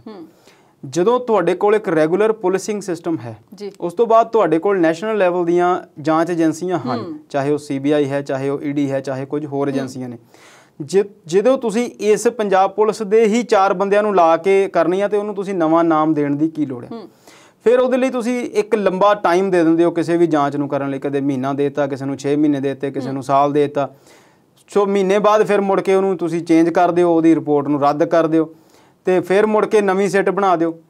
ਫਿਰ ਉਹੀ ਮਿੱਟੀ ਘੱਟਾ ਤੇ ਉਹੀ ਫਾਈਲਾਂ ਦੇ ਉੱਤੇ ਧੂੜ। ਤੇ ਹੁਣ ਇਹਨਾਂ ਨੂੰ ਇਸ ਨਵੀਂ ਸਿੱਟ ਨੇ ਸੱਦਿਆ। ਇਹ ਪਹਿਲੀ ਸਿੱਟ ਦੇ ਸਾਹਮਣੇ ਵੀ ਪੇਸ਼ ਹੋਏ ਸੀ ਜਿਹੜੇ ਅਫਸਰ ਨੇ ਆਪਣੀ ਅਫਸਰੀ ਛੱਡੀ ਆ, ਆਪਣੀ ਨੌਕਰੀ ਛੱਡੀ ਆ, ਕੁੰਵਰ ਵਿਜੇ ਪ੍ਰਤਾਪ। ਉਹ ਕਦੇ ਇਹਨਾਂ ਦੀ ਜਾਂਚ ਕਰਨ ਲਈ ਪਹੁੰਚ ਗਏ ਸੀ ਤੇ ਇਹਨਾਂ ਨੇ ਕਿਹਾ ਸੀਗਾ ਕਿ ਮੈਂ ਤੁਹਾਡੇ ਨਾਲ ਗੱਲ ਨਹੀਂ ਕਰਨੀ, ਆਪਣੇ ਵੱਡੇ ਅਫਸਰਾਂ ਨੂੰ ਲੈ ਕੇ ਆਓ। ਫਿਰ ਜਿਹੜੇ ਸਿੱਟ ਦੇ ਮੁਖੀ ਸੀ ਉਹ ਆਏ ਸੀ ਤੇ ਇਹਨਾਂ ਨਾਲ ਗੱਲਬਾਤ ਜ਼ਰੂਰ ਹੋਈ ਸੀ 40-45 ਮਿੰਟ ਉਦੋਂ। ਹੁਣ ਇਹਨਾਂ ਨੂੰ ਫਿਰ 16 ਤਰੀਕ ਨੂੰ ਮੋਹਾਲੀ PSPCL ਦੇ ਰੈਸਟ ਹਾਊਸ ਵਿੱਚ ਸੱਦਿਆ। ਪਹਿਲਾਂ ਤਾਂ ਇਹ ਨਹੀਂ ਪਤਾ ਕਿ ਉਹਨਾਂ ਦੀ ਸਿਹਤ ਦੇ ਕਾਰਨ ਕਿਹੋ ਜਿਹੇ ਨੇ, ਆਉਂਦੇ ਨੇ ਕਿ ਨਹੀਂ ਆਉਂਦੇ ਨੇ। ਬੀਤੇ ਦਿਨੀ ਉਹ ਮਾਇਆਵਤੀ ਨਾਲ ਫੋਨ ਤੇ ਗੱਲ ਕਰਦੇ ਦੇਖੇ ਗਏ ਸੀ ਤੇ ਉਹਨਾਂ ਨੇ ਕਿਹਾ ਸੀਗਾ ਕਿ ਭੈਣ ਜੀ ਮੇਰੀ ਸਿਹਤ ਠੀਕ ਆ। ਹੁਣ ਦੇਖਦੇ ਆ ਕਿ ਉਹ ਸਿੱਟ ਨੂੰ ਕੀ ਕਹਿੰਦੇ ਨੇ ਕਿ ਸਿਹਤ ਠੀਕ ਆ ਜਾਂ ਮੈਂ ਹਾਲੇ ਨਹੀਂ ਆ ਸਕਦਾ। ਜੇ ਆਉਂਦੇ ਨੇ ਤੇ ਉਹ ਆਪਣਾ ਪੱਖ ਰੱਖਣਗੇ, ਸਿਆਸਤਦਾਨ ਨੇ, ਤੇ ਉਸ ਵੇਲੇ ਦੇ ਉਹ ਮੁੱਖ ਮੰਤਰੀ ਸੀ, ਉਸ ਘਟਨਾ ਦੇ ਵਿੱਚ ਕੀ ਹੋਇਆ ਹੈ, ਕੀ ਨਹੀਂ ਹੋਇਆ ਹੈ, ਕਿਵੇਂ ਹੋਇਆ ਹੈ, ਆਪਣੇ ਐਂਗਲ ਤੋਂ ਦੱਸਣਗੇ। ਤੇ ਸਿੱਟ ਬਾਕੀ ਚੀਜ਼ਾਂ ਦੀ ਜਾਂਚ ਕਰੇਗੀ ਤੇ ਕੀ ਹੋਇਆ ਸੀ ਤੇ ਉਹਦੇ 'ਚ ਇਹਨਾਂ ਦੀ ਸਥਿਤੀ ਕੀ ਬਣਦੀ ਆ। ਇਸ ਤੋਂ ਪਹਿਲਾਂ ਜਿਹੜੀ ਜਾਂਚ ਹੋਈ ਸੀ ਉਹ ਰੱਦ ਹੋ ਚੁੱਕੀ ਆ, ਇਸ ਕਰਕੇ ਇਹ ਜਿਹੜੀ ਜਾਂਚ ਆ ਮਹੱਤਵਪੂਰਨ ਹੈ। ਦੂਸਰੀ ਗੱਲ, ਪੰਜਾਬ ਇਸ ਵੇਲੇ ਸਾਰੇ ਭਾਰਤ ਦੀਆਂ ਨਜ਼ਰਾਂ 'ਚ ਆ। ਉਹਦੇ ਤਿੰਨ ਕਾਰਨ ਨੇ। ਇੱਕ ਤਾਂ ਇਹ ਬੇਅਦਬੀ ਵਾਲਾ ਮੁੱਦਾ ਤੇ ਬੀਤੀ ਹੋਈ ਸਰਕਾਰ ਦਾ ਘਟਨਾਕ੍ਰਮ, ਦੂਸਰਾ ਕਿਸਾਨਾਂ ਦਾ ਘਟਨਾਕ੍ਰਮ, ਤੇ ਤੀਸਰੀ ਜਿਹੜੀ ਆ ਆਉਣ ਵਾਲੇ ਸਮੇਂ ਦੀਆਂ ਚੋਣਾਂ। ਇਹ ਸਿੱਟ ਦੀ ਜਾਂਚ ਜਿਹੜੀ ਆ ਉਹਨਾਂ ਚੋਣਾਂ ਨੂੰ ਬਹੁਤ ਲੰਬੇ ਸਮੇਂ ਤੱਕ ਪ੍ਰਭਾਵਿਤ ਕਰੇਗੀ, ਬਹੁਤ ਡੂੰਘੇ ਤਰੀਕੇ ਨਾਲ ਪ੍ਰਭਾਵਿਤ ਕਰੇਗੀ। ਸੋ ਦੇਖਦੇ ਹਾਂ ਬਾਦਲ ਸਾਹਿਬ ਇਸ ਸਿੱਟ ਦੇ ਵਿੱਚ ਕੀ ਕਹਿੰਦੇ ਨੇ ਤੇ ਕੀ ਹੁੰਦਾ ਹੈ। ਤੁਸੀਂ ਗੱਲ ਕਰ ਰਹੇ ਵਿਧਾਨ ਸਭਾ ਚੋਣਾਂ ਦੀ, ਤੇ ਇਸੇ ਚੋਣਾਂ ਦੇ ਮੱਦੇਨਜ਼ਰ ਇੱਕ ਨਵਾਂ ਗੱਠਜੋੜ ਬਣਿਆ ਸ਼੍ਰੋਮਣੀ ਅਕਾਲੀ ਦਲ ਦਾ ਤੇ ਬਸਪਾ ਦਾ। ਉਹਨਾਂ ਦੀਆਂ ਜਿਹੜੀਆਂ ਸੀਟਾਂ ਦੀ ਵੰਡ ਹੋਈ ਹੈ ਉਹਦੇ ਬਾਰੇ ਵੀ ਤੁਹਾਡੇ ਕੋਲ ਥੋੜਾ ਜਿਹਾ ਜਾਣਨਾ ਚਾਹੁੰਦੇ ਆ। ਵੱਡੀ ਇੱਕ ਗੱਲ ਹੈ ਜੀ ਪੰਜਾਬ ਦੀ, ਜਦੋਂ ਅਸੀਂ ਗੱਲ ਕਰੀਏ, ਪੰਜਾਬ ਦੀ ਸਿਆਸਤ ਦੀ ਗੱਲ ਕਰੀਏ, ਮੈਂ ਹੁਣੇ ਗੱਲ ਕਰ ਕੱਢਿਆ ਕਿ ਪੰਜਾਬ ਦੇ 5 ਵਾਰ ਦੇ ਮੁੱਖ ਮੰਤਰੀ ਇਹ ਗੱਲ ਕਹਿ ਚੁੱਕੇ ਨੇ ਕਿ ਮੈਂ ਸਿਆਸਤ ਦੀ ਕਬੱਡੀ ਬਹੁਤ ਖੇਡੀ ਹੈ। ਇਹ ਗੱਲ ਬਿਲਕੁਲ ਸਹੀ ਹੈ ਤੇ ਬਿਨਾਂ ਕਿਸੇ ਸ਼ੱਕ ਸ਼ੁਬਾ ਤੋਂ, ਬਿਨਾਂ ਕਿਸੇ ਇਤਰਾਜ਼ ਤੋਂ ਅਕਾਲੀ ਦਲ ਪੰਜਾਬ ਦੀ ਸਭ ਤੋਂ ਵੱਡੀ ਸਿਆਸੀ ਪਾਰਟੀ ਤੇ ਬਹੁਤ ਪੁਰਾਣੀ ਪਾਰਟੀ ਵੀ, ਸ਼ਾਇਦ 100 ਸਾਲ ਤੋਂ ਪੁਰਾਣੀ ਹੈ। ਇਹਨਾਂ ਨੇ ਪਿੱਛੇ ਜਿਹਾ 100 ਸਾਲ ਆਪਣਾ ਮਨਾਇਆ ਵੀ। ਤੇ ਜੇ 100 ਸਾਲ ਪੁਰਾਣੀ ਪਾਰਟੀ ਵੀ ਉਸ ਸਟੇਟ ਦੇ ਵਿੱਚ ਇਕੱਲਿਆਂ ਚੋਣ ਨਹੀਂ ਲੜ ਸਕਦੀ ਤੇ ਇਹਨਾਂ ਨੂੰ ਪੜਚੋਲ ਦੀ ਲੋੜ ਹੈ। ਹਾਲਾਂਕਿ ਇਹ ਪੜਚੋਲ ਇਹਨਾਂ ਨੇ ਕਰਨੀ ਨਹੀਂ। ਤੇ ਜੋ ਮੌਜੂਦਾ ਇਹਨਾਂ ਦਾ ਹੈਗਾ ਆ ਸੈਟਅਪ ਪਾਰਟੀ ਦਾ, ਜੋ ਮੌਜੂਦਾ ਜਿਸ ਲਾਈਨ ਦੇ ਉੱਤੇ ਇਹ ਪਾਰਟੀ ਸੋਚ ਰਹੀ ਆ, ਜਿਸ ਲਾਈਨ ਦੇ ਉੱਤੇ ਪਾਰਟੀ ਕੰਮ ਕਰ ਰਹੀ ਆ, ਉਸ ਤਰੀਕੇ ਦੇ ਨਾਲ ਇਸ ਪਾਰਟੀ ਕੋਲ ਇੰਨਾ ਹੌਸਲਾ ਨਹੀਂ ਆ ਕਿ ਇਹ ਪਾਰਟੀ ਇਕੱਲਿਆਂ ਚੋਣ ਲੜ ਰਹੀ। ਬਹੁਤ ਲੰਬਾ ਸਮਾਂ 30-35 ਸਾਲ ਇਹਨਾਂ ਨੇ BJP ਨਾਲ ਰਲ ਕੇ ਚੋਣਾਂ ਲੜੀਆਂ ਤੇ ਇਸ ਪਾਰਟੀ ਨਾਲ ਇਹਨਾਂ ਨੇ 96 ਦੇ ਵਿੱਚ ਰਲ ਕੇ ਚੋਣਾਂ ਲੜੀਆਂ ਸੀ ਤੇ ਚੋਣਾਂ ਲੜ ਕੇ ਇਹਨਾਂ ਦੇ ਵੱਡੀ ਗਿਣਤੀ 'ਚ MP ਜਿੱਤੇ ਸੀ। ਤੇ ਜਦੋਂ ਉੱਥੇ ਦਿੱਲੀ ਦੇ ਵਿੱਚ ਪਹੁੰਚੇ ਤਾਂ ਫਿਰ ਇਹਨਾਂ ਨੇ ਵਾਜਪਾਈ ਨਾਲ ਹੱਥ ਰਲਾ ਲਿਆ ਤੇ ਫਿਰ ਇਸ ਪਾਰਟੀ ਨੂੰ ਬਾਏ ਕਰਤੀ। ਉਦੋਂ ਤੋਂ ਹੀ BSP ਪੰਜਾਬ ਦੇ ਵਿੱਚ ਕੋਈ ਬਹੁਤ ਲੰਬਾ ਚੌੜਾ ਆਪਣਾ ਕੰਮ ਨਹੀਂ ਦਿਖਾ ਸਕੀ, ਆਪਣਾ ਦਮਖਮ ਜਿਹੜਾ ਨਹੀਂ ਦਿਖਾ ਸਕੀ। ਕਿਤੇ ਇੱਕਾ ਦੁੱਕਾ ਮੈਂਬਰ ਜਿੱਤੇ ਹੋਣਗੇ, ਨਹੀਂ ਤਾਂ ਲਗਭਗ ਉਹ ਸੀਟਾਂ ਦੀ ਗਿਣਤੀ ਤੋਂ ਵਾਂਝ ਹੀ ਰਹੀ ਹੈ। ਕਾਂਸ਼ੀ ਰਾਮ ਜੀ ਜਿਨ੍ਹਾਂ ਨੇ ਇਸ ਪਾਰਟੀ ਦੀ ਸ਼ੁਰੂਆਤ ਕੀਤੀ, ਬਹੁਤ ਵੱਡੇ ਭਾਰਤ ਦੇ ਦਲਿਤ ਨੇਤਾ ਸੀ, ਬਹੁਤ ਚੰਗੀ ਸੋਚ ਸੀ ਉਹਨਾਂ ਦੀ ਤੇ ਬਹੁਤ ਵਧੀਆ ਤਰੀਕੇ ਨਾਲ ਉਹਨਾਂ ਨੇ ਇਸ ਪਾਰਟੀ ਨੂੰ ਖੜੀ ਕੀਤਾ ਸੀ। ਪਰ ਉਹਨਾਂ ਤੋਂ ਬਾਅਦ ਜਿਹੜੀ ਉਹਨਾਂ ਦੀ ਇਸ ਪਾਰਟੀ ਲਈ ਜਾਨਸ਼ੀਨ ਬਣੀ, ਉਹਨਾਂ ਨੇ ਆਪਣਾ ਧੁਰਾ ਜਿਹੜਾ ਸੀਗਾ ਉਹ ਪੰਜਾਬ ਤੋਂ ਲੈ ਕੇ UP 'ਚ ਕਰ ਲਿਆ। UP 'ਚ ਉਹਨਾਂ ਨੇ ਸਰਕਾਰ ਵੀ ਬਣਾਈ, ਜਿੱਤੇ ਵੀ। ਹੁਣ ਜਿਹੜਾ ਮੌਜੂਦਾ ਗਠਬੰਧਨ ਹੋਇਆ ਉਹ ਬਿਲਕੁਲ ਮੌਕੇ ਦੀ ਨਜ਼ਾਕਤ ਨੂੰ ਦੇਖਦੇ ਹੋਏ ਅਕਾਲੀ ਦਲ ਨੇ ਕੀਤਾ ਤੇ ਜਿਹੜੀਆਂ ਸੀਟਾਂ ਉਹਨਾਂ ਨੂੰ ਦਿੱਤੀਆਂ ਉਹਦੇ ਲਈ ਵੀ ਸੁਖਬੀਰ ਦੀ ਜਿਹੜੀ ਗਿਣਤੀ ਮਿਣਤੀ ਆ ਉਹ ਸਹੀ ਆ, ਆਪਣੇ ਤਰੀਕੇ ਤੋਂ ਤਾਂ ਉਹਨਾਂ ਨੇ ਸਹੀ ਕੀਤੀ ਆ। ਜਿਹੜੀ ਮੈਂ ਗੱਲ ਕੀਤੀ ਉਹ ਇੱਕ ਆਮ ਇਨਸਾਨ ਦੀ ਗੱਲ ਆ ਕਿ ਤੁਸੀਂ 100 ਸਾਲ ਪੁਰਾਣੀ ਪਾਰਟੀ ਆ, ਪੰਜਾਬ ਦੀ ਹੋਈ ਤੁਸੀਂ ਪਾਰਟੀ ਆ, ਪੰਜਾਬੀ ਖਿੱਤੇ ਨਾਲ ਤੁਸੀਂ ਜੁੜੇ ਹੋਏ ਆ, ਸਿੱਖਾਂ ਦੀ ਤੁਸੀਂ ਪਾਰਟੀ ਦਾ ਐਲਾਨ ਕਰਦੇ ਹੋ, ਫਿਰ ਵੀ ਤੁਸੀਂ ਇਕੱਲੇ ਚੋਣ ਨਹੀਂ ਲੜ ਸਕਦੇ। 20 ਸੀਟਾਂ ਜਿਹੜੀਆਂ ਉਹਨਾਂ ਨੂੰ ਦਿੱਤੀਆਂ ਉਹਦੇ ਵਿੱਚ ਬਹੁਤੀਆਂ ਸੀਟਾਂ ਉਹ ਨੇ ਜਿਹੜੀਆਂ ਆਲਰੇਡੀ ਕਾਂਗਰਸ ਕੋਲ ਨੇ ਜਾਂ ਜਿੱਥੇ ਇਹਨਾਂ ਨੂੰ ਬਹੁਤ ਘੱਟ ਵੋਟਾਂ BSP ਨੂੰ ਮਿਲੀਆਂ ਸੀ। ਜਦੋਂ ਅਸੀਂ ਪੰਜਾਬ ਦੇ ਧਰਾਤਲ ਦੇ ਉੱਤੇ ਸਿਆਸਤ ਦੀ ਗੱਲ ਦੇ ਵਿੱਚ BSP ਦਾ ਹਾਲ ਦੇਖਦੇ ਹਾਂ ਤਾਂ BSP ਮਜ਼ਬੂਤ ਪਾਰਟੀ ਮੰਨੀ ਜਾਂਦੀ ਆ ਦੁਆਬੇ 'ਚ ਤੇ ਘੱਟ ਆਧਾਰ ਹੈ ਉਹਦਾ ਮਾਲਵੇ 'ਚ ਤੇ ਸਭ ਤੋਂ ਘੱਟ ਹੈ ਮਾਝੇ 'ਚ। ਦੁਆਬੇ 'ਚ ਸੀਟਾਂ ਜ਼ਰੂਰ ਉਹਨਾਂ ਨੂੰ 8 ਦਿੱਤੀਆਂ ਪਰ ਜਿਹੜੀਆਂ ਸੀਟਾਂ ਉਹ ਮੰਗ ਰਹੇ ਸੀ ਉਹਨਾਂ ਨੂੰ ਮਿਲੀਆਂ ਨਹੀਂ। ਉਹ ਕਿਉਂ ਨਹੀਂ ਮਿਲੀਆਂ ਉਹ ਗੱਲ ਸਾਡੀ ਸਮਝ ਤੋਂ ਬਾਹਰ ਆ। ਸ਼ਾਮ 84, ਆਦਮਪੁਰ, ਬੰਗਾ, ਬਲਾਚੌਰ, ਗੜਸ਼ੰਕਰ, ਚੱਬੇਵਾਲ, ਇਹ ਕੁਝ ਉਹ ਸੀਟਾਂ ਨੇ ਜਿੱਥੇ ਉਹਨਾਂ ਦਾ ਆਧਾਰ ਜ਼ਿਆਦਾ ਆ, ਜਿੱਥੇ ਉਹਨਾਂ ਕੋਲ ਬਹੁਤ ਗਿਣਤੀ 'ਚ ਵੋਟਰ ਹਨ, ਜਿੱਥੇ ਉਹਨਾਂ ਦਾ ਕਾਡਰ ਬਹੁਤ ਮਜ਼ਬੂਤ ਆ। ਪਰ ਇਹਨਾਂ ਹੀ ਸੀਟਾਂ ਦੇ ਉੱਤੇ ਅਕਾਲੀ ਦਲ ਕੋਲ ਵੀ ਚੰਗੇ ਆਗੂ ਹਨ। ਹੋ ਸਕਦਾ ਉਹਨਾਂ ਦੀ ਕੁਝ ਆਪਸ ਦੇ ਵਿੱਚ ਸੈਟਿੰਗ ਹੋ ਗਈ ਹੋਵੇ। ਜਦੋਂ ਅਸੀਂ ਮਾਇਆਵਤੀ ਦੀ ਗੱਲ ਕਰਦੇ ਹਾਂ ਸਵਲੀਨ ਜੀ ਰਾਸ਼ਟਰੀ ਪੋਲਿਟਿਕਸ ਦੇ ਵਿੱਚ, ਤੇ ਉਹ ਸੋਸ਼ਲ ਇੰਜੀਨੀਅਰਿੰਗ ਲਈ ਜਾਣੇ ਜਾਂਦੇ ਆ। UP ਦੇ ਵਿੱਚ ਜਦੋਂ ਉਹਨਾਂ ਨੇ ਸਰਕਾਰ ਬਣਾਈ ਸੀ ਤੇ ਸਤੀਸ਼ ਚੰਦਰ ਮਿਸ਼ਰਾ ਜੀ ਜਿਹੜੇ ਉਹਨਾਂ ਦੇ ਰਾਜ ਸਭਾ ਮੈਂਬਰ ਨੇ, ਜਿਨ੍ਹਾਂ ਨੇ ਹੁਣੇ ਆ ਕੇ ਸਮਝੌਤਾ ਵੀ ਕੀਤਾ, ਉਹਨਾਂ ਨੂੰ ਸੋਸ਼ਲ ਇੰਜੀਨੀਅਰ ਮੰਨਿਆ ਜਾਂਦਾ ਮਾਇਆਵਤੀ ਦਾ। ਤੇ ਉਹਨਾਂ ਨੇ ਉੱਥੇ ਜਿਹੜੀਆਂ ਸੀਟਾਂ ਦੀ ਵੰਡ ਸੀ ਨਾ ਉਹਦੀ ਸੀਟਾਂ ਦੀ, ਉਹ ਬੜੇ ਇਸ ਤਰੀਕੇ ਨਾਲ ਕੀਤੀ ਸੀ ਕਿ ਕਿੱਥੇ ਕਿੱਥੇ ਕਿਹੜੀਆਂ ਵੋਟਾਂ ਕਿੱਧਰ ਟਰਾਂਸਫਰ ਹੋ ਸਕਦੀਆਂ। ਤੇ ਸੁਖਬੀਰ ਕਿਹਾ ਜਾਂਦਾ ਕਿ ਰਾਜਨੀਤੀ ਦੇ ਵਿੱਚ ਬਹੁਤ ਸਿਆਣੇ ਨੇ, ਬਹੁਤ ਪੜ੍ਹੇ ਲਿਖੇ ਨੇ, ਬਹੁਤ ਜਾਣਕਾਰੀ ਰੱਖਦੇ ਨੇ ਪੰਜਾਬ ਦੀ। ਸੋ ਦੇਖਦੇ ਹਾਂ ਹੁਣ ਆਉਣ ਵਾਲੇ ਦਿਨਾਂ 'ਚ ਇਹਨਾਂ ਦੀ ਜਿਹੜੀ ਉਹਦੀ ਸੋਸ਼ਲ ਇੰਜੀਨੀਅਰਿੰਗ ਤੇ ਸੁਖਬੀਰ ਦੀ ਮਾਈਕਰੋ ਮੈਨੇਜਮੈਂਟ ਕੀ ਕੰਮ ਕਰਦੀ ਹੈ। ਪਰ ਹਾਲ ਦੀ ਘੜੀ ਜਿਹੜਾ ਆ ਇਹ ਗੱਠਜੋੜ ਬਹੁਤ ਇਹਦੇ ਦੋਨੋਂ ਤਰ੍ਹਾਂ ਦੇ ਪ੍ਰਤੀਕਰਮ ਸਾਹਮਣੇ ਆ ਰਹੇ ਆ। ਬੀਐਸਪੀ ਦੇ ਲੋਕ ਇਹ ਵੀ ਕਹਿ ਰਹੇ ਨੇ ਕਿ ਸਾਨੂੰ ਉਹ ਸੀਟਾਂ ਮਿਲਣੀਆਂ ਚਾਹੀਦੀਆਂ ਸੀ ਜਿੱਥੇ ਸਾਡਾ ਆਧਾਰ ਵੱਧ ਹੈ। ਦੇਖੋ ਆਉਣ ਵਾਲੇ ਦਿਨਾਂ 'ਚ ਕੀ ਬਣਦਾ। ਤੇ ਜੇ ਭਾਜਪਾ ਦੀ ਗੱਲ ਕਰੀਏ, ਜਿਹਨੂੰ ਅੱਜ ਕੱਲ੍ਹ ਲੋਕੀ ਭਾਜਪਾ ਕਹਿੰਦੇ ਨੇ, ਉਹ ਕਹਿੰਦੇ ਆ ਵੀ ਅਸੀਂ ਆਪਣੇ ਦਮ ਤੇ ਪੰਜਾਬ 'ਚ ਆਪਣੀ ਸਰਕਾਰ ਬਣਾਵਾਂਗੇ। ਲੋਕ ਤੇ ਉਹਨਾਂ ਨੂੰ ਬਾਹਰ ਨਹੀਂ ਨਿਕਲਣ ਦਿੰਦੇ, ਤੇ ਦਮ ਕਿੱਥੋਂ ਲਿਆਉਣਾ? ਦੇਖੋ ਸਰਕਾਰ ਬਣਾਉਣ ਦੀ ਗੱਲ ਤਾਂ ਹਰ ਕੋਈ ਕਰਦਾ। ਬੜੀ ਦੇਰ ਪਹਿਲਾਂ ਪਿਛਲੇ ਤੋਂ ਪਿਛਲੀ ਵਾਰ ਜਦੋਂ 12 ਦੇ ਵਿੱਚ ਇਲੈਕਸ਼ਨਸ ਹੋ ਰਹੀਆਂ ਸੀ ਤੇ ਉਦੋਂ ਇਹ ਇੱਕ ਚੁਟਕਲਾ ਬਣਿਆ ਸੀ। ਇੱਕ ਸਥਾਨਕ ਆਗੂ ਕਹਿੰਦਾ ਸੀ ਕਿ ਮੈਂ ਟਿਕਟ ਲੈਣੀ ਆ, ਤੇ ਬਾਜ਼ਾਰ ਦੇ ਵਿੱਚ ਇਹ ਅਫਵਾਹ ਗਰਮ ਸੀ ਕਿ ਇਹਨੂੰ ਟਿਕਟ ਜ਼ਰੂਰ ਮਿਲਣੀ ਹੈ, ਇਹਨੂੰ ਟ੍ਰੇਨ ਦੀ ਟਿਕਟ ਦੇਣੀ ਆ ਇੱਥੋਂ ਦਿੱਲੀ ਜਾਣ ਦੀ, ਤੇ ਉਹਨੂੰ ਇੱਥੋਂ MP ਦੀ ਟਿਕਟ ਨਹੀਂ ਮਿਲਣੀ। ਸੋ ਹਰ ਇੱਕ ਬੰਦੇ ਦਾ ਆਧਾਰ ਆ, ਹਰ ਇੱਕ ਬੰਦੇ ਦਾ ਕੀ ਕਹਿੰਦੇ ਆ ਆਪਣਾ ਹੱਕ ਆ, ਉਹਦੇ ਕੋਲ ਸੰਵਿਧਾਨਕ ਹੱਕ ਆ ਕਿ ਲੜ ਸਕਦਾ। ਜਿੱਤਣਾ ਨਹੀਂ ਜਿੱਤਣਾ, ਲੋਕਾਂ ਨੇ ਵੋਟਾਂ ਪਾਉਣੀਆਂ ਨਹੀਂ ਪਾਉਣੀਆਂ, ਪਰ ਮੈਨੂੰ ਇਹ ਓਵਰ ਕੌਨਫੀਡੈਂਸ ਵਾਲੀ ਗੱਲ ਲੱਗ ਰਹੀ ਹੈ। ਦੇਖੋ ਉਹ ਬਹੁਤ ਲੰਬੇ ਸਮੇਂ ਤੋਂ ਇਹ ਗੱਲ ਕਹਿ ਰਹੇ ਨੇ ਕਿ ਅਸੀਂ 117 ਦੀਆਂ 117 ਸੀਟਾਂ ਲੜਨੀਆਂ ਤੇ ਅਸੀਂ ਜਿੱਤਣੀਆਂ ਵੀ ਜੋ ਅੱਜ ਤੱਕ ਦੀ ਅਸੀਂ ਜੇ ਇਹਨੂੰ ਇਸ ਚੀਜ਼ ਦਾ ਵਿਵੇਚਨਾ ਕਰੀਏ, ਇਹਦਾ ਵਿਸ਼ਲੇਸ਼ਣ ਕਰੀਏ, ਇਹਦਾ ਮੁਲਾਂਕਣ ਕਰੀਏ, ਤੇ ਇਹ ਬਿਲਕੁਲ ਓਵਰ ਕੌਨਫੀਡੈਂਸ ਹੀ ਹੈ। ਕੋਈ ਸੀਟ ਜੇ ਅੱਜ ਵੋਟਾਂ ਹੁੰਦੀਆਂ ਹੋਣ, ਜੂਨ 'ਚ ਹੁੰਦੀਆਂ ਹੋਣ, ਜੁਲਾਈ 'ਚ ਹੁੰਦੀਆਂ ਹੋਣ, ਕਿਸਾਨ ਅੰਦੋਲਨ ਨੂੰ ਕਿਸੇ ਸਫਲ ਤਰੀਕੇ ਦੇ ਨਾਲ ਮੁਕਾਏ ਬਿਨਾਂ ਜੇ ਪੰਜਾਬ 'ਚ ਵੋਟਾਂ ਹੋਣਗੀਆਂ ਤੇ ਬੀਜੇਪੀ ਨੂੰ ਬਿਲਕੁਲ ਕੋਈ ਵੋਟ ਨਹੀਂ ਜਮੀ। ਕੱਲ ਇੱਕ ਨਾ ਭਾਜਪਾ ਦਾ ਆਗੂ ਕਿਸੇ ਨਿੱਜੀ ਚੈਨਲ ਨੂੰ ਇੰਟਰਵਿਊ ਦੇ ਰਿਹਾ ਸੀ ਤੇ ਕਹਿੰਦਾ ਵੀ ਅਕਾਲੀਆਂ ਨਾਲ ਰਲ ਕੇ ਸਾਡੇ ਕੋਲ ਬੜੇ ਪਾਪ ਹੋ ਗਏ ਨੇ, ਤੇ ਹੁਣ ਜਿਹੜਾ ਸਾਨੂੰ ਮੌਕਾ ਦੇ ਕੇ ਦੇਖੋ। ਬਿਲਕੁਲ ਇਹ ਵੀ ਇੱਕ ਨਵੀਂ ਤਰ੍ਹਾਂ ਦੀ ਪਿਰਤ ਆ, ਦੂਸ਼ਣਬਾਜ਼ੀ ਇਹਨੂੰ ਕਹਿ ਸਕਦੇ ਹਾਂ, ਜਾਂ ਇਹਨੂੰ ਤੁਸੀਂ ਕਹਿ ਸਕਦੇ ਆ ਕਿ ਆਪਣੇ ਜਿਹੜੀ ਨਾ ਕਰਨ ਜੋ ਅਸੀਂ ਕਰ ਸਕਦੇ ਸੀ, ਜਦੋਂ ਅਸੀਂ ਨਹੀਂ ਕਰਦੇ ਤੇ ਫਿਰ ਅਸੀਂ ਦੂਸਰੇ ਤੇ ਦੋਸ਼ ਲਾ ਦਿੰਦੇ ਹਾਂ।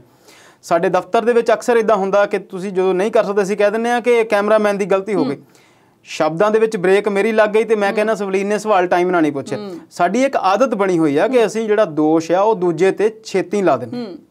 ਸੋ ਉਹਨਾਂ ਨੇ ਵੀ ਇਹ ਕਹਿਤਾ ਕਿ ਪਾਪ ਸਾਡੇ ਤੋਂ ਜ਼ਿਆਦਾ ਹੋ ਗਏ ਨੇ ਤੇ ਫਿਰ ਪ੍ਰਾਸ਼ਚਿਤ ਕਰਨਾ ਪੈਣਾ। ਅਕਾਲੀ ਦਲ ਨੇ ਪ੍ਰਾਸ਼ਚਿਤ ਕਰ ਲਿਆ ਸੀ ਪਿੱਛੇ ਜੇ, ਬੇਨਾਮੀਆਂ ਭੁੱਲਾਂ ਦੀ ਮਾਫੀ ਉਹਨਾਂ ਨੇ ਮੰਗੀ ਸੀ। ਤੇ ਇਹ ਵੀ ਸੁਣਿਆ ਵੀ ਇੱਕ ਕਾਂਗਰਸੀ ਆਗੂ ਪਿੰਡ 'ਚ ਵੜਿਆ ਤੇ ਪਿੰਡ ਵਾਲਿਆਂ ਨੇ ਉਹਦੇ ਪੈਰ ਨਹੀਂ ਲੱਗਣ ਦਿੱਤੇ, ਭੌਂਦੇ ਪੈਰੀ ਭਜਾਤਾ। ਉਹ ਕੀ ਮਾਮਲਾ ਸੀ? ਬਿਲਕੁਲ ਪੰਜਾਬ ਦੇ ਹੀ ਇੱਕ ਹਲਕੇ ਦੇ ਕੰਬੋਜ ਸਾਹਿਬ ਨੇ, ਉਹਨਾਂ ਦਾ ਪੂਰਾ ਨਾਮ ਤੇ ਮੈਨੂੰ ਮੇਰੇ ਖਿਆਲ 'ਚ ਨਹੀਂ, ਉਹ ਆਪਣੇ ਹਲਕੇ ਦੇ ਵਿੱਚ ਗਏ, ਕੋਈ ਉਹਨਾਂ ਦਾ ਉੱਥੇ ਰੱਖਿਆ ਹੋਇਆ ਪ੍ਰੋਗਰਾਮ ਸੀ, ਪਰ ਲੋਕ ਵਿਰੋਧ ਨੂੰ ਦੇਖਦੇ ਹੋਏ ਲੋਕਾਂ ਨੇ ਉੱਥੇ ਉਹਨਾਂ ਦਾ ਬਹੁਤ ਡਟਵਾਂ ਵਿਰੋਧ ਕੀਤਾ ਤੇ ਉਹਨਾਂ ਨੂੰ ਪਿੰਡ ਦੇ ਵਿੱਚੋਂ ਸੁਰੱਖਿਆ ਲੈ ਕੇ, ਪੁਲਿਸ ਦੀ ਸੁਰੱਖਿਆ ਲੈ ਕੇ ਪਿੰਡੋਂ ਨਿਕਲਣਾ ਪਿਆ। ਬਾਅਦ ਵਿੱਚ ਉਹਨਾਂ ਨੇ ਕਿਹਾ ਕਿ ਮੈਂ ਤੇ ਬਹੁਤ ਚੰਗੇ ਕੰਮ ਕੀਤੇ ਆ, ਬਹੁਤ ਵਿਕਾਸ ਕਰਵਾਇਆ ਤੇ ਲੋਕਾਂ ਨੂੰ ਮੇਰਾ ਵਿਰੋਧ ਨਹੀਂ ਕੀਤਾ, ਲੋਕਾਂ ਨੇ ਮੇਰੇ ਚੰਗੇ ਕੰਮਾਂ ਦਾ ਵਿਰੋਧ ਕੀਤਾ ਤੇ ਲੋਕਾਂ ਨੇ ਵਿਕਾਸ ਦਾ ਵਿਰੋਧ ਕੀਤਾ। ਇਹ ਕੁਝ ਰਟਾਏ ਡਾਇਲੌਗ ਨੇ ਜਿਹੜੇ ਜਦੋਂ ਲੋਕ ਵਿਰੋਧ ਕਰਦੇ ਨੇ ਤੇ ਫਿਰ ਲੀਡਰ ਬੋਲਦੇ ਨੇ, ਜਾਂ ਫਿਰ ਇਹ ਗੱਲ ਗਲਤ ਕਹਿ ਗਏ ਕਿ ਲੋਕਾਂ ਨੇ ਮੇਰਾ ਵਿਰੋਧ ਕੀਤਾ। ਇਹਨਾਂ ਨੇ ਕਹਿਣਾ ਇਹ ਸੀਗੇ ਕਿ ਵਿਰੋਧੀ ਪਾਰਟੀਆਂ ਦੇ ਲੋਕਾਂ ਨੇ ਮੇਰਾ ਵਿਰੋਧ ਕੀਤਾ। ਪਰ ਹਾਲਾਤ ਪੰਜਾਬ ਦੇ ਬਣੇ ਹੋਏ ਨੇ। ਇਹ ਹੁਣ ਗੱਲ ਤੁਹਾਡੀ ਸਵਲੀਨ ਜੀ ਉੱਥੇ ਚਲੀ ਗਈ, ਜੇ ਕਾਂਗਰਸ ਦੇ ਮੌਜੂਦਾ ਵਿਧਾਇਕਾਂ ਦਾ ਇੰਨਾ ਵਿਰੋਧ ਹੋ ਰਿਹਾ ਪਿੰਡਾਂ 'ਚ ਤੇ ਉਹ ਆਪ ਕਹਿ ਰਹੇ ਨੇ ਕਿ ਲੋਕਾਂ ਨੇ ਮੇਰਾ ਵਿਰੋਧ ਕੀਤਾ, ਤੇ ਫਿਰ ਇਹ ਪੰਜਾਬ ਦੇ ਵਿੱਚ ਜਿਹੜੇ 117 ਸੀਟਾਂ ਬੀਜੇਪੀ ਨੇ ਲੜਨੀਆਂ ਉਹਨਾਂ ਦਾ ਕੀ ਹੋਵੇਗਾ? ਬਿਲਕੁਲ ਇਹਨਾਂ ਲੀਡਰਾਂ ਨੂੰ ਇਸ ਗੱਲ ਨੂੰ ਸਮਝਣਾ ਪਵੇਗਾ। ਮੈਂ ਪਹਿਲਾਂ ਵੀ ਇਹ ਗੱਲ ਬਹੁਤ ਵਾਰ ਕਹੀ ਹੈ ਕਿ ਕਿਸਾਨ ਅੰਦੋਲਨ ਨੇ ਪੰਜਾਬ ਦੀਆਂ ਹੀ ਨਹੀਂ ਪੂਰੇ ਭਾਰਤ ਦੀਆਂ ਜਿਹੜੀਆਂ ਸਿਆਸੀ ਪਾਰਟੀਆਂ ਆ ਉਹਨਾਂ ਨੂੰ ਸੋਚਣ ਤੇ ਮਜਬੂਰ ਕੀਤਾ। ਇਹ ਅੰਦੋਲਨ ਬਿਨਾਂ ਸ਼ੱਕ ਕਿਸੇ ਜਿੱਤ ਤੇ ਮੁੜੇਗਾ, ਪਰ ਇਹ ਅੰਦੋਲਨ ਪੂਰੇ ਹਿੰਦੁਸਤਾਨ ਨੂੰ ਇੱਕ ਨਵੀਂ ਦਿਸ਼ਾ ਦੇਵੇਗਾ। ਰਾਜਨੀਤੀ ਵਾਲੇ ਲੋਕਾਂ ਨੂੰ ਸੋਚਣਾ ਪਏਗਾ ਕਿ ਸਾਨੂੰ ਲੋਕ ਹਿੱਤਾਂ ਦੀ ਗੱਲ ਸਮਝਣੀ ਪਏਗੀ, ਸੋਚਣੀ ਪਏਗੀ, ਲੋਕਾਂ ਦੀ ਗੱਲ ਕਰਨੀ ਪਏਗੀ, ਫਿਰ ਹੀ ਅਸੀਂ ਲੋਕਾਂ 'ਚ ਜਾਣ ਦੇ ਹੱਕਦਾਰ ਹੋਵਾਂਗੇ। ਜੀ, ਮੁੱਦੇ ਹਾਲੇ ਹੋਰ ਵੀ ਬਹੁਤ ਨੇ, ਪਰ ਇਸ ਵੇਲੇ ਵੇਲਾ ਹੋ ਗਿਆ ਇੱਕ ਬ੍ਰੇਕ ਦਾ। ਜਲਦ ਹਾਜ਼ਰ ਹੁੰਨੇ ਆ।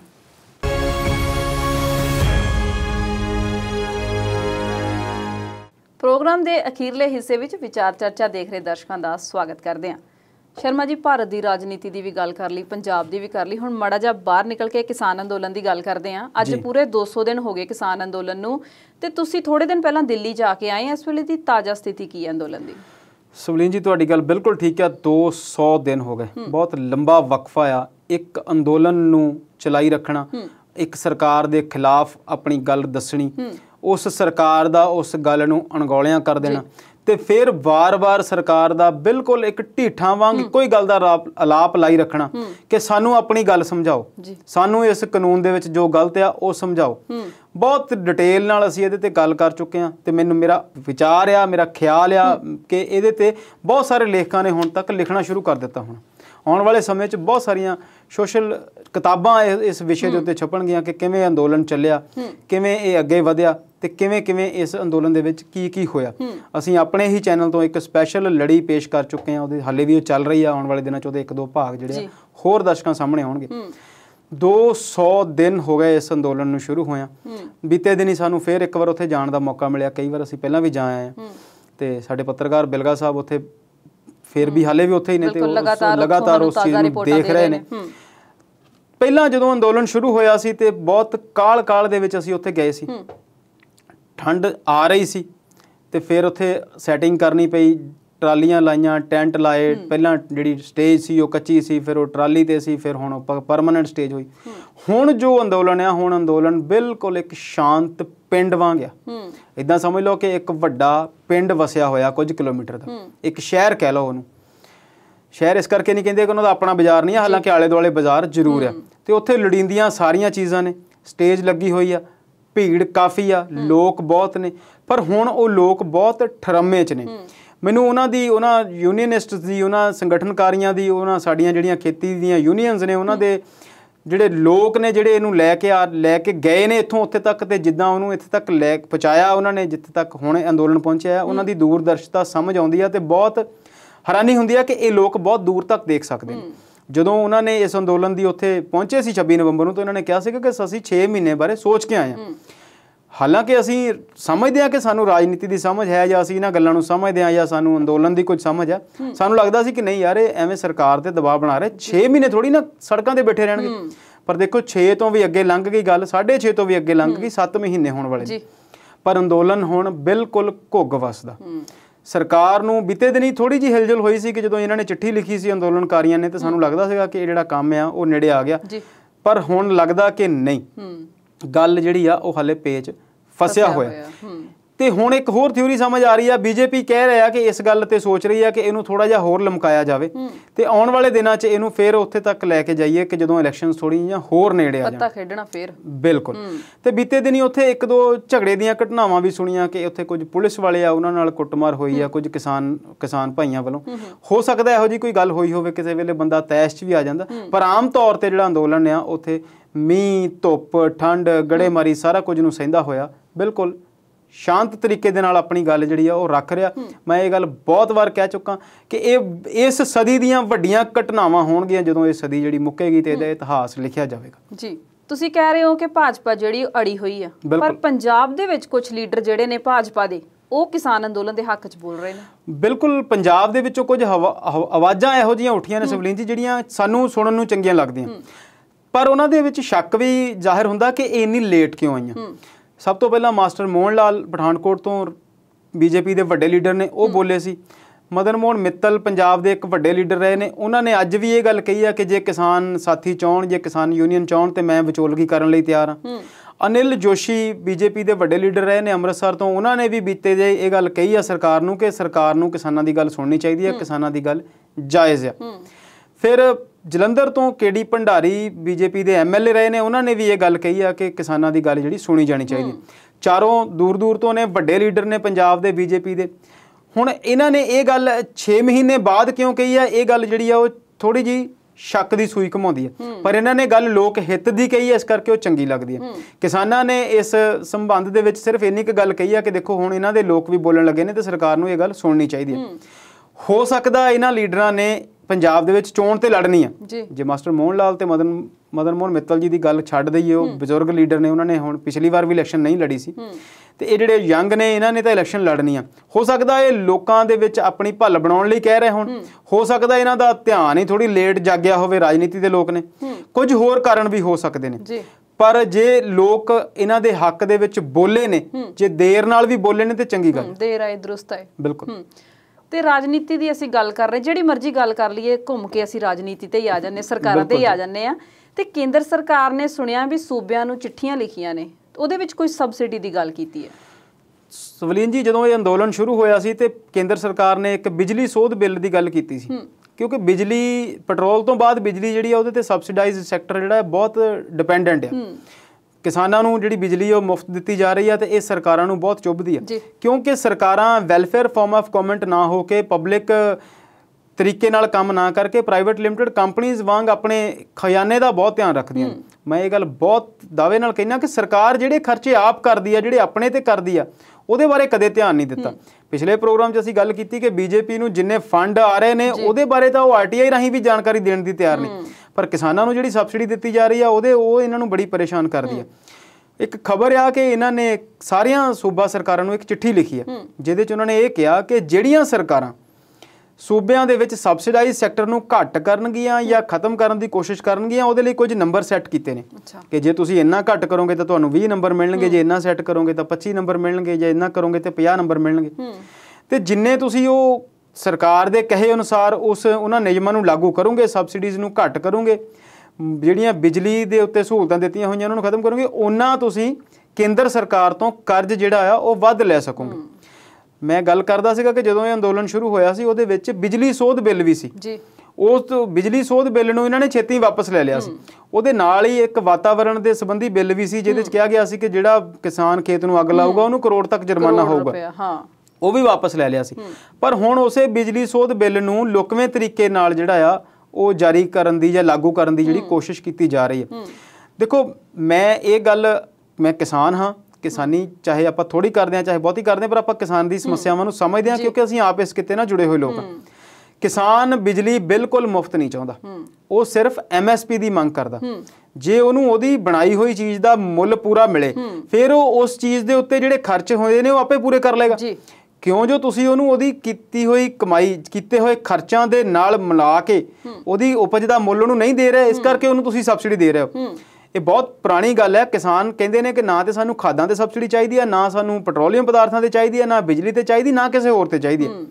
ਪਰ ਫਿਰ ਜਿਹੜੀ ਉਹਨਾਂ ਦੀ ਮੰਗ ਹੈ ਉਹ ਸਰਕਾਰ ਨੂੰ ਚੁੱਭਦੀ ਆ ਜਦੋਂ ਉਹ ਕਹਿੰਦੇ ਨੇ ਕਿ ਉਹਨਾਂ ਦੀਆਂ ਪੈਦਾ ਕੀਤੀਆਂ ਉਪਜਾਂ ਨੂੰ ਸਿੱਧੇ ਤੌਰ ਤੇ ਪ੍ਰਾਈਸ ਇੰਡੈਕਸ ਨਾਲ ਜੋੜ ਦਿਓ। ਜਿੱਦਾਂ ਮਹਿੰਗਾਈ ਵਧੀ ਜਾਂਦੀ ਹੈ, ਜਿੱਦਾਂ ਚੀਜ਼ਾਂ ਦੀਆਂ ਕੀਮਤਾਂ ਵਧੀ ਜਾਂਦੀਆਂ, ਉਦਾਂ ਉਹਨਾਂ ਦੀ ਉਪਜ ਦੀ ਕੀਮਤ ਵੀ ਜਿਹੜੀ ਵਧੀ ਜਾਵੇ। ਪਰ ਇਸ ਗੱਲ ਨੂੰ ਲੈ ਕੇ ਸਰਕਾਰ ਜਿਹੜੀ ਆ ਉਹ ਬਿਲਕੁਲ ਸੋਚਦੀ ਨਹੀਂ। ਫਿਰ ਸਰਕਾਰ ਕੋਲ ਇਸ ਗੱਲ ਲਈ ਦੂਸਰੇ ਆંકੜੇ ਹੁੰਦੇ ਨੇ ਕਿ ਜਿਹੜੇ ਫਿਰ ਜਦੋਂ ਖਾਣ ਪੀਣ ਦੀਆਂ ਚੀਜ਼ਾਂ ਜਾਂ ਆਮ ਵਰਤੋਂ ਦੀਆਂ ਚੀਜ਼ਾਂ, ਚਾਹੇ ਉਹ ਦੁੱਧ ਆ ਚਾਹੇ ਉਹ ਅਨਾਜ ਆ, ਜਦੋਂ ਮਹਿੰਗਾ ਹੋਵੇਗਾ ਤੇ ਆਮ ਲੋਕ ਕਿੱਥੇ ਜਾਣਗੇ? ਤੋ ਭਲਿਓ ਲੋਕੋ, ਇਹ ਵੀ ਤੇ ਆਮ ਲੋਕ ਨੇ। ਉਹਨਾਂ ਲੋਕਾਂ ਨੂੰ ਤਾਂ ਹੁਣ ਵੀ ਇਹ ਚੀਜ਼ਾਂ ਸਸਤੀਆਂ ਨਹੀਂ ਮਿਲਦੀਆਂ ਕਿਉਂਕਿ ਬਾਜ਼ਾਰ ਦੇ ਵਿੱਚ ਜਿਹੜਾ ਓਲਾ ਆ ਉਹ ਬਹੁਤ ਲੰਬਾ ਚੌੜਾ ਹੈ। ਸੋ ਇਹ ਚਿੱਠੀ ਲਿਖੀ ਆ, ਹਾਲੇ ਤੱਕ ਪੰਜਾਬ ਸਰਕਾਰ ਨੇ ਇਹਦੇ ਤੇ ਕੋਈ ਕਾਰਵਾਈ ਨਹੀਂ ਕੀਤੀ। ਦੇਖਦੇ ਹਾਂ ਆਉਣ ਵਾਲੇ ਦਿਨਾਂ 'ਚ ਕੀ ਹੁੰਦਾ। ਪਰ ਆਉਣ ਵਾਲੇ ਇੱਕ ਸਮੇਂ 'ਚ ਘੱਟੋ ਘੱਟ 6 ਮਹੀਨੇ ਜਾਂ 7-8 ਮਹੀਨੇ ਜਦ ਤੱਕ ਚੋਣਾਂ ਨਹੀਂ ਹੁੰਦੀਆਂ ਤਦ ਤੱਕ ਪੰਜਾਬ ਸਰਕਾਰ ਇਹੋ ਜਿਹਾ ਕੇਂਦਰ ਸਰਕਾਰ ਤੋਂ ਹੋਰ ਕਰਜ਼ਾ ਜਾਂ ਸਸਤਾ ਕਰਜ਼ਾ ਲੈਣਾ ਮਨਜ਼ੂਰ ਨਹੀਂ ਕਰੂਗੀ ਜਿਹਦੇ ਬਦਲੇ 'ਚ ਉਹਨਾਂ ਨੂੰ ਕਿਸਾਨਾਂ ਦੀਆਂ ਜਿਹੜੀਆਂ ਵੋਟਾਂ ਗੁਆਚਦੀਆਂ ਨਜ਼ਰ ਆਉਣ। ਇੱਕ ਗੱਲ ਹੋਰ ਆ, ਇਸ ਕੇਂਦਰ ਸਰਕਾਰ ਨੇ ਹੁਣ ਤੱਕ ਨਾ ਤੇ ਸੂਬਿਆਂ ਨੂੰ GST ਦਾ ਬਕਾਇਆ ਵਾਪਸ ਦੇ ਰਹੇ ਨੇ ਸਹੀ ਤਰੀਕੇ ਨਾਲ, ਨਾ ਹੀ ਜਿਹੜਾ ਦਿਹਾਤੀ ਵਿਕਾਸ ਫੰਡ ਆ ਉਹ ਦੇ ਰਹੇ ਨੇ। ਸੋ ਜਿਹੜੀ BJP ਦੀ ਸਰਕਾਰ ਦਾ ਜਿਹੜਾ ਕੁੱਲ ਮਿਲਾ ਕੇ ਲਬੋ ਲਬਾਬ ਆ ਉਹ ਕੇਂਦਰ ਸਰਕਾਰ ਦੇ ਕੋਲ ਸਾਰੀਆਂ ਤਾਕਤਾਂ ਨੂੰ ਇਕੱਠੇ ਕਰਨ ਤੱਕ ਹੀ ਲੱਗਿਆ ਹੋਇਆ। ਜੀ ਸ਼ਰਮਾ ਜੀ, ਪ੍ਰੋਗਰਾਮ ਦੇ ਸ਼ੁਰੂਆਤ ਵਿੱਚ ਮੇਰੇ ਸਵਾਲ ਤੋਂ ਵੀ ਤੁਸੀਂ ਹਟ ਕੇ ਕਿਹਾ ਸੀ ਵੀ ਤੁਹਾਨੂੰ ਮੀਂਹ ਬੜਾ ਸੋਹਣਾ ਲੱਗਦਾ, ਪਰ ਮੈਂ ਜਿਸ ਵਿਅਕਤੀ ਦੀ ਹੁਣ ਗੱਲ ਕਰਨ ਲੱਗੀ ਉਹਨੂੰ ਮੀਂਹ ਨਹੀਂ ਚੰਗਾ ਲੱਗਾ ਹੋਣਾ ਕਿਉਂਕਿ ਉਹ ਠੇਕੇਦਾਰ ਹੀ ਤੇ ਵਰਦੇ ਮੀਂਹ 'ਚ ਬਿਠਾ ਕੇ ਤੇ ਕਹਿੰਦੇ ਉਹਨੂੰ ਸਬਕ ਸਿਖਾਇਆ ਗਿਆ। ਉਹ ਕੀ ਹੀ ਪੂਰਾ ਮਾਮਲਾ? ਸੁਵਲੀਨ ਜੀ, ਜਦੋਂ ਅਸੀਂ ਕਿਸੇ ਨੂੰ ਆਪ ਸਬਕ ਸਿਖਾਉਣ ਦੀ ਗੱਲ ਕਰਦੇ ਹਾਂ ਤੇ ਉਹਦੇ ਪਿੱਛੇ ਸਭ ਤੋਂ ਵੱਡੀ ਗੱਲ ਇਹ ਹੁੰਦੀ ਆ ਕਿ ਸਾਡਾ ਜਿਹੜਾ ਕਾਨੂੰਨੀ ਪ੍ਰਣਾਲੀ ਆ ਉਹ ਨਾਕਸ ਆ, ਉਹਦੇ 'ਚ ਦੋਸ਼ ਨੇ। ਸਾਡੀਆਂ ਜਿਹੜੀਆਂ ਅਦਾਲਤਾਂ ਦੀਆਂ ਪ੍ਰਣਾਲੀਆਂ ਨੇ ਉਹ ਹੌਲੀ ਚੱਲਦੀਆਂ ਨੇ। ਇਹ ਘਟਨਾ ਜਿਹੜੀ ਤੁਸੀਂ ਦੱਸੀ ਉਹ ਬੰਬਈ ਦੀ ਹੈ ਜੀ। ਮੁੰਬਈ ਜਿਹਨੂੰ ਅਸੀਂ ਕਹਿੰਦੇ ਹਾਂ, ਚਾਂਦੀਵਾਲੀ ਇਲਾਕੇ ਦੇ MLA ਸੀ ਦਲੀਪ। ਉੱਥੇ ਜਦੋਂ ਮੀਂਹ ਪੈ ਰਿਹਾ ਸੀਗਾ ਤੇ ਸੜਕਾਂ ਤੇ ਪਾਣੀ ਜਿਹੜਾ ਸੀ ਉਛਲ ਗਿਆ। ਸੜਕਾਂ ਦੇ ਉੱਤੇ ਜਦੋਂ ਤੁਸੀਂ ਦੇਖਦੇ ਆ ਸੀਵਰੇਜ ਸਿਸਟਮ ਜਦੋਂ ਮੀਂਹ ਦਾ ਪਾਣੀ ਨਹੀਂ ਚੱਕ ਪਾਉਂਦਾ, ਸੀਵਰੇਜ ਸਿਸਟਮ ਚੋਕ ਹੋਇਆ ਹੁੰਦਾ ਤੇ ਜਿਹੜਾ ਕੂੜਾ ਆ ਜਾਂ ਹੋਰ ਕਚਰਾ ਆ ਉਹ ਸੜਕਾਂ ਤੇ ਆ ਜਾਂਦਾ। ਉਹ ਦਲੀਪ ਸਾਹਿਬ ਇੰਨੇ ਨਾਰਾਜ਼ ਹੋਏ ਕਿ ਉਹਨਾਂ ਨੇ ਸਫਾਈ ਵਾਲਾ ਠੇਕੇਦਾਰ ਜਿਹੜਾ ਸੀ ਉੱਥੇ ਸੱਦ ਲਿਆ। ਉਹਨੂੰ ਮੀਂਹ ਦੇ ਵਿੱਚ ਪੈਂਦੇ ਮੀਂਹ ਦੇ ਵਿੱਚ ਉਹਨੂੰ ਉਸ ਚਿੱਕੜ ਦੇ ਵਿੱਚ, ਉਹਨੂੰ ਪਾਣੀ ਨਹੀਂ ਤੁਸੀਂ ਕਹਿ ਸਕਦੇ, ਉਹਨੂੰ ਚਿੱਕੜ ਕਹਿ ਸਕਦੇ ਜਾਂ ਗੰਦਾ ਪਾਣੀ ਕਹਿੰਦੇ, ਉੱਥੇ ਬਿਠਾ ਲਿਆ। ਤੇ ਉਹਨਾਂ ਦੇ ਜਿਹੜੇ ਸਾਥੀ ਸੀ, ਉਹਨਾਂ ਦੇ ਜਿਹੜੇ ਕਾਰਜ ਕਰਨ ਵਾਲੇ ਸੀ, ਜਿਹੜੇ ਕਰਾਕੁੰਨ ਸੀਗੇ, ਉਹਨਾਂ ਦੀ ਜਿਹੜੀ ਪਾਰਟੀ ਦੇ ਵਰਕਰ ਸੀ, ਉਹਨਾਂ ਨੇ ਉੱਥੋਂ ਕਚਰਾ ਚੁੱਕ ਕੇ ਜਾਂ ਕੂੜਾ ਚੁੱਕ ਕੇ ਜਿਹੜਾ ਚੋਂਦਾ ਸੀ ਉਹਦੇ ਸਿਰ 'ਚ ਪਾਇਆ। ਗੱਲ ਇਹ ਗਲਤ ਆ, ਕਿਸੇ ਨੂੰ ਤੁਸੀਂ ਇੱਦਾਂ ਸਜ਼ਾ ਨਹੀਂ ਦੇ ਸਕਦੇ। ਪਰ ਫਿਰ ਗੱਲ ਤਾਂ ਇਹ ਵੀ ਹੈ ਨਾ ਸਵਲੀਨ ਜੀ, ਫਿਰ ਠੀਕ ਕੀ ਆ? ਜੇ ਉਸ ਠੇਕੇਦਾਰ ਨੇ ਉਸ ਮੁਹੱਲੇ ਦੀ ਉਸ ਇਲਾਕੇ ਦੀ ਸਫਾਈ ਦੀ ਜ਼ਿੰਮੇਵਾਰੀ ਲਈ ਆ ਤੇ ਉਹ ਫਿਰ ਸਫਾਈ ਕਰੇਗਾ ਕੌਣ? ਪਰ ਇਹਦੇ ਲਈ ਇਕੱਲਾ ਉਹ ਠੇਕੇਦਾਰ ਨਹੀਂ ਜ਼ਿੰਮੇਵਾਰ, ਸਰਕਾਰਾਂ ਵੀ ਜ਼ਿੰਮੇਵਾਰ ਨੇ। ਉਸ ਸੀਵਰੇਜ ਪ੍ਰਣਾਲੀ ਨੂੰ ਕਦੋਂ ਬਣਾਇਆ ਗਿਆ, ਉਹਦੇ 'ਚ ਕਿੰਨੇ ਨੁਕਸ ਨੇ, ਉਹ ਵੀ ਗੱਲ ਦੇਖਣ ਵਾਲੀ ਹੈ।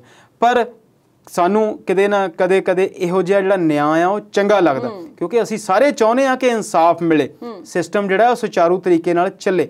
ਇੱਦਾਂ ਨਹੀਂ ਚੱਲਣਾ ਚਾਹੀਦਾ, ਇਹ ਗੱਲ ਠੀਕ ਆ, ਪਰ ਫਿਰ ਕਿੱਦਾਂ ਚੱਲਣਾ ਚਾਹੀਦਾ? ਜਿੱਦਾਂ ਸਰਕਾਰਾਂ ਚਲਾ ਰਹੀਆਂ ਉੱਦਾਂ ਵੀ ਨਹੀਂ ਚੱਲਣਾ ਚਾਹੀਦਾ। ਸੋ ਇਹ ਸਾਰੀਆਂ ਚੀਜ਼ਾਂ ਜਿਹੜੀਆਂ ਆ ਉਹ ਧਿਆਨ ਮੰਗਦੀਆਂ ਨੇ। ਖਬਰ ਇਸੇ ਕਰਕੇ ਦੱਸੀ ਆ ਕਿ ਲੋਕ ਇਹਨਾਂ ਖਬਰਾਂ ਨੂੰ ਲੈ ਕੇ ਸਤਰਕ ਹੋਣ। ਜਿਹੜਾ ਵੀ ਠੇਕੇਦਾਰ ਜਿਹੜੇ ਵੀ ਬੰਦੇ ਨੂੰ ਜਿਹੜੀ ਵੀ ਜ਼ਿੰਮੇਵਾਰੀ ਦਿੱਤੀ ਜਾਂਦੀ ਆ ਉਹ ਉਹਨੂੰ ਸਹੀ ਤਰੀਕੇ ਨਾਲ ਪੂਰੀ ਕਰੇ, ਫੇਰ ਹੀ ਸਿਸਟਮ ਜਿਹੜਾ ਉਹ ਠੀਕ ਤਰੀਕੇ ਨਾਲ ਚੱਲੇਗਾ। ਸ਼ਰਮਾ ਜੀ, ਤੁਸੀਂ ਸਾਰੇ ਮੁੱਦਿਆਂ ਤੇ ਬੜੀ ਸੁਚੱਜੀ ਜਾਣਕਾਰੀ ਸਾਡੇ ਦਰਸ਼ਕਾਂ ਦੇ ਨਾਲ ਸਾਂਝੀ ਕੀਤੀ। ਤੁਹਾਡਾ ਬਹੁਤ ਬਹੁਤ ਧੰਨਵਾਦ। ਸਤਿ ਸ਼੍ਰੀ ਅਕਾਲ ਤੇ ਸਾਡੇ ਦਰਸ਼ਕਾਂ ਦਾ ਵੀ ਬਹੁਤ ਬਹੁਤ ਧੰਨਵਾਦ।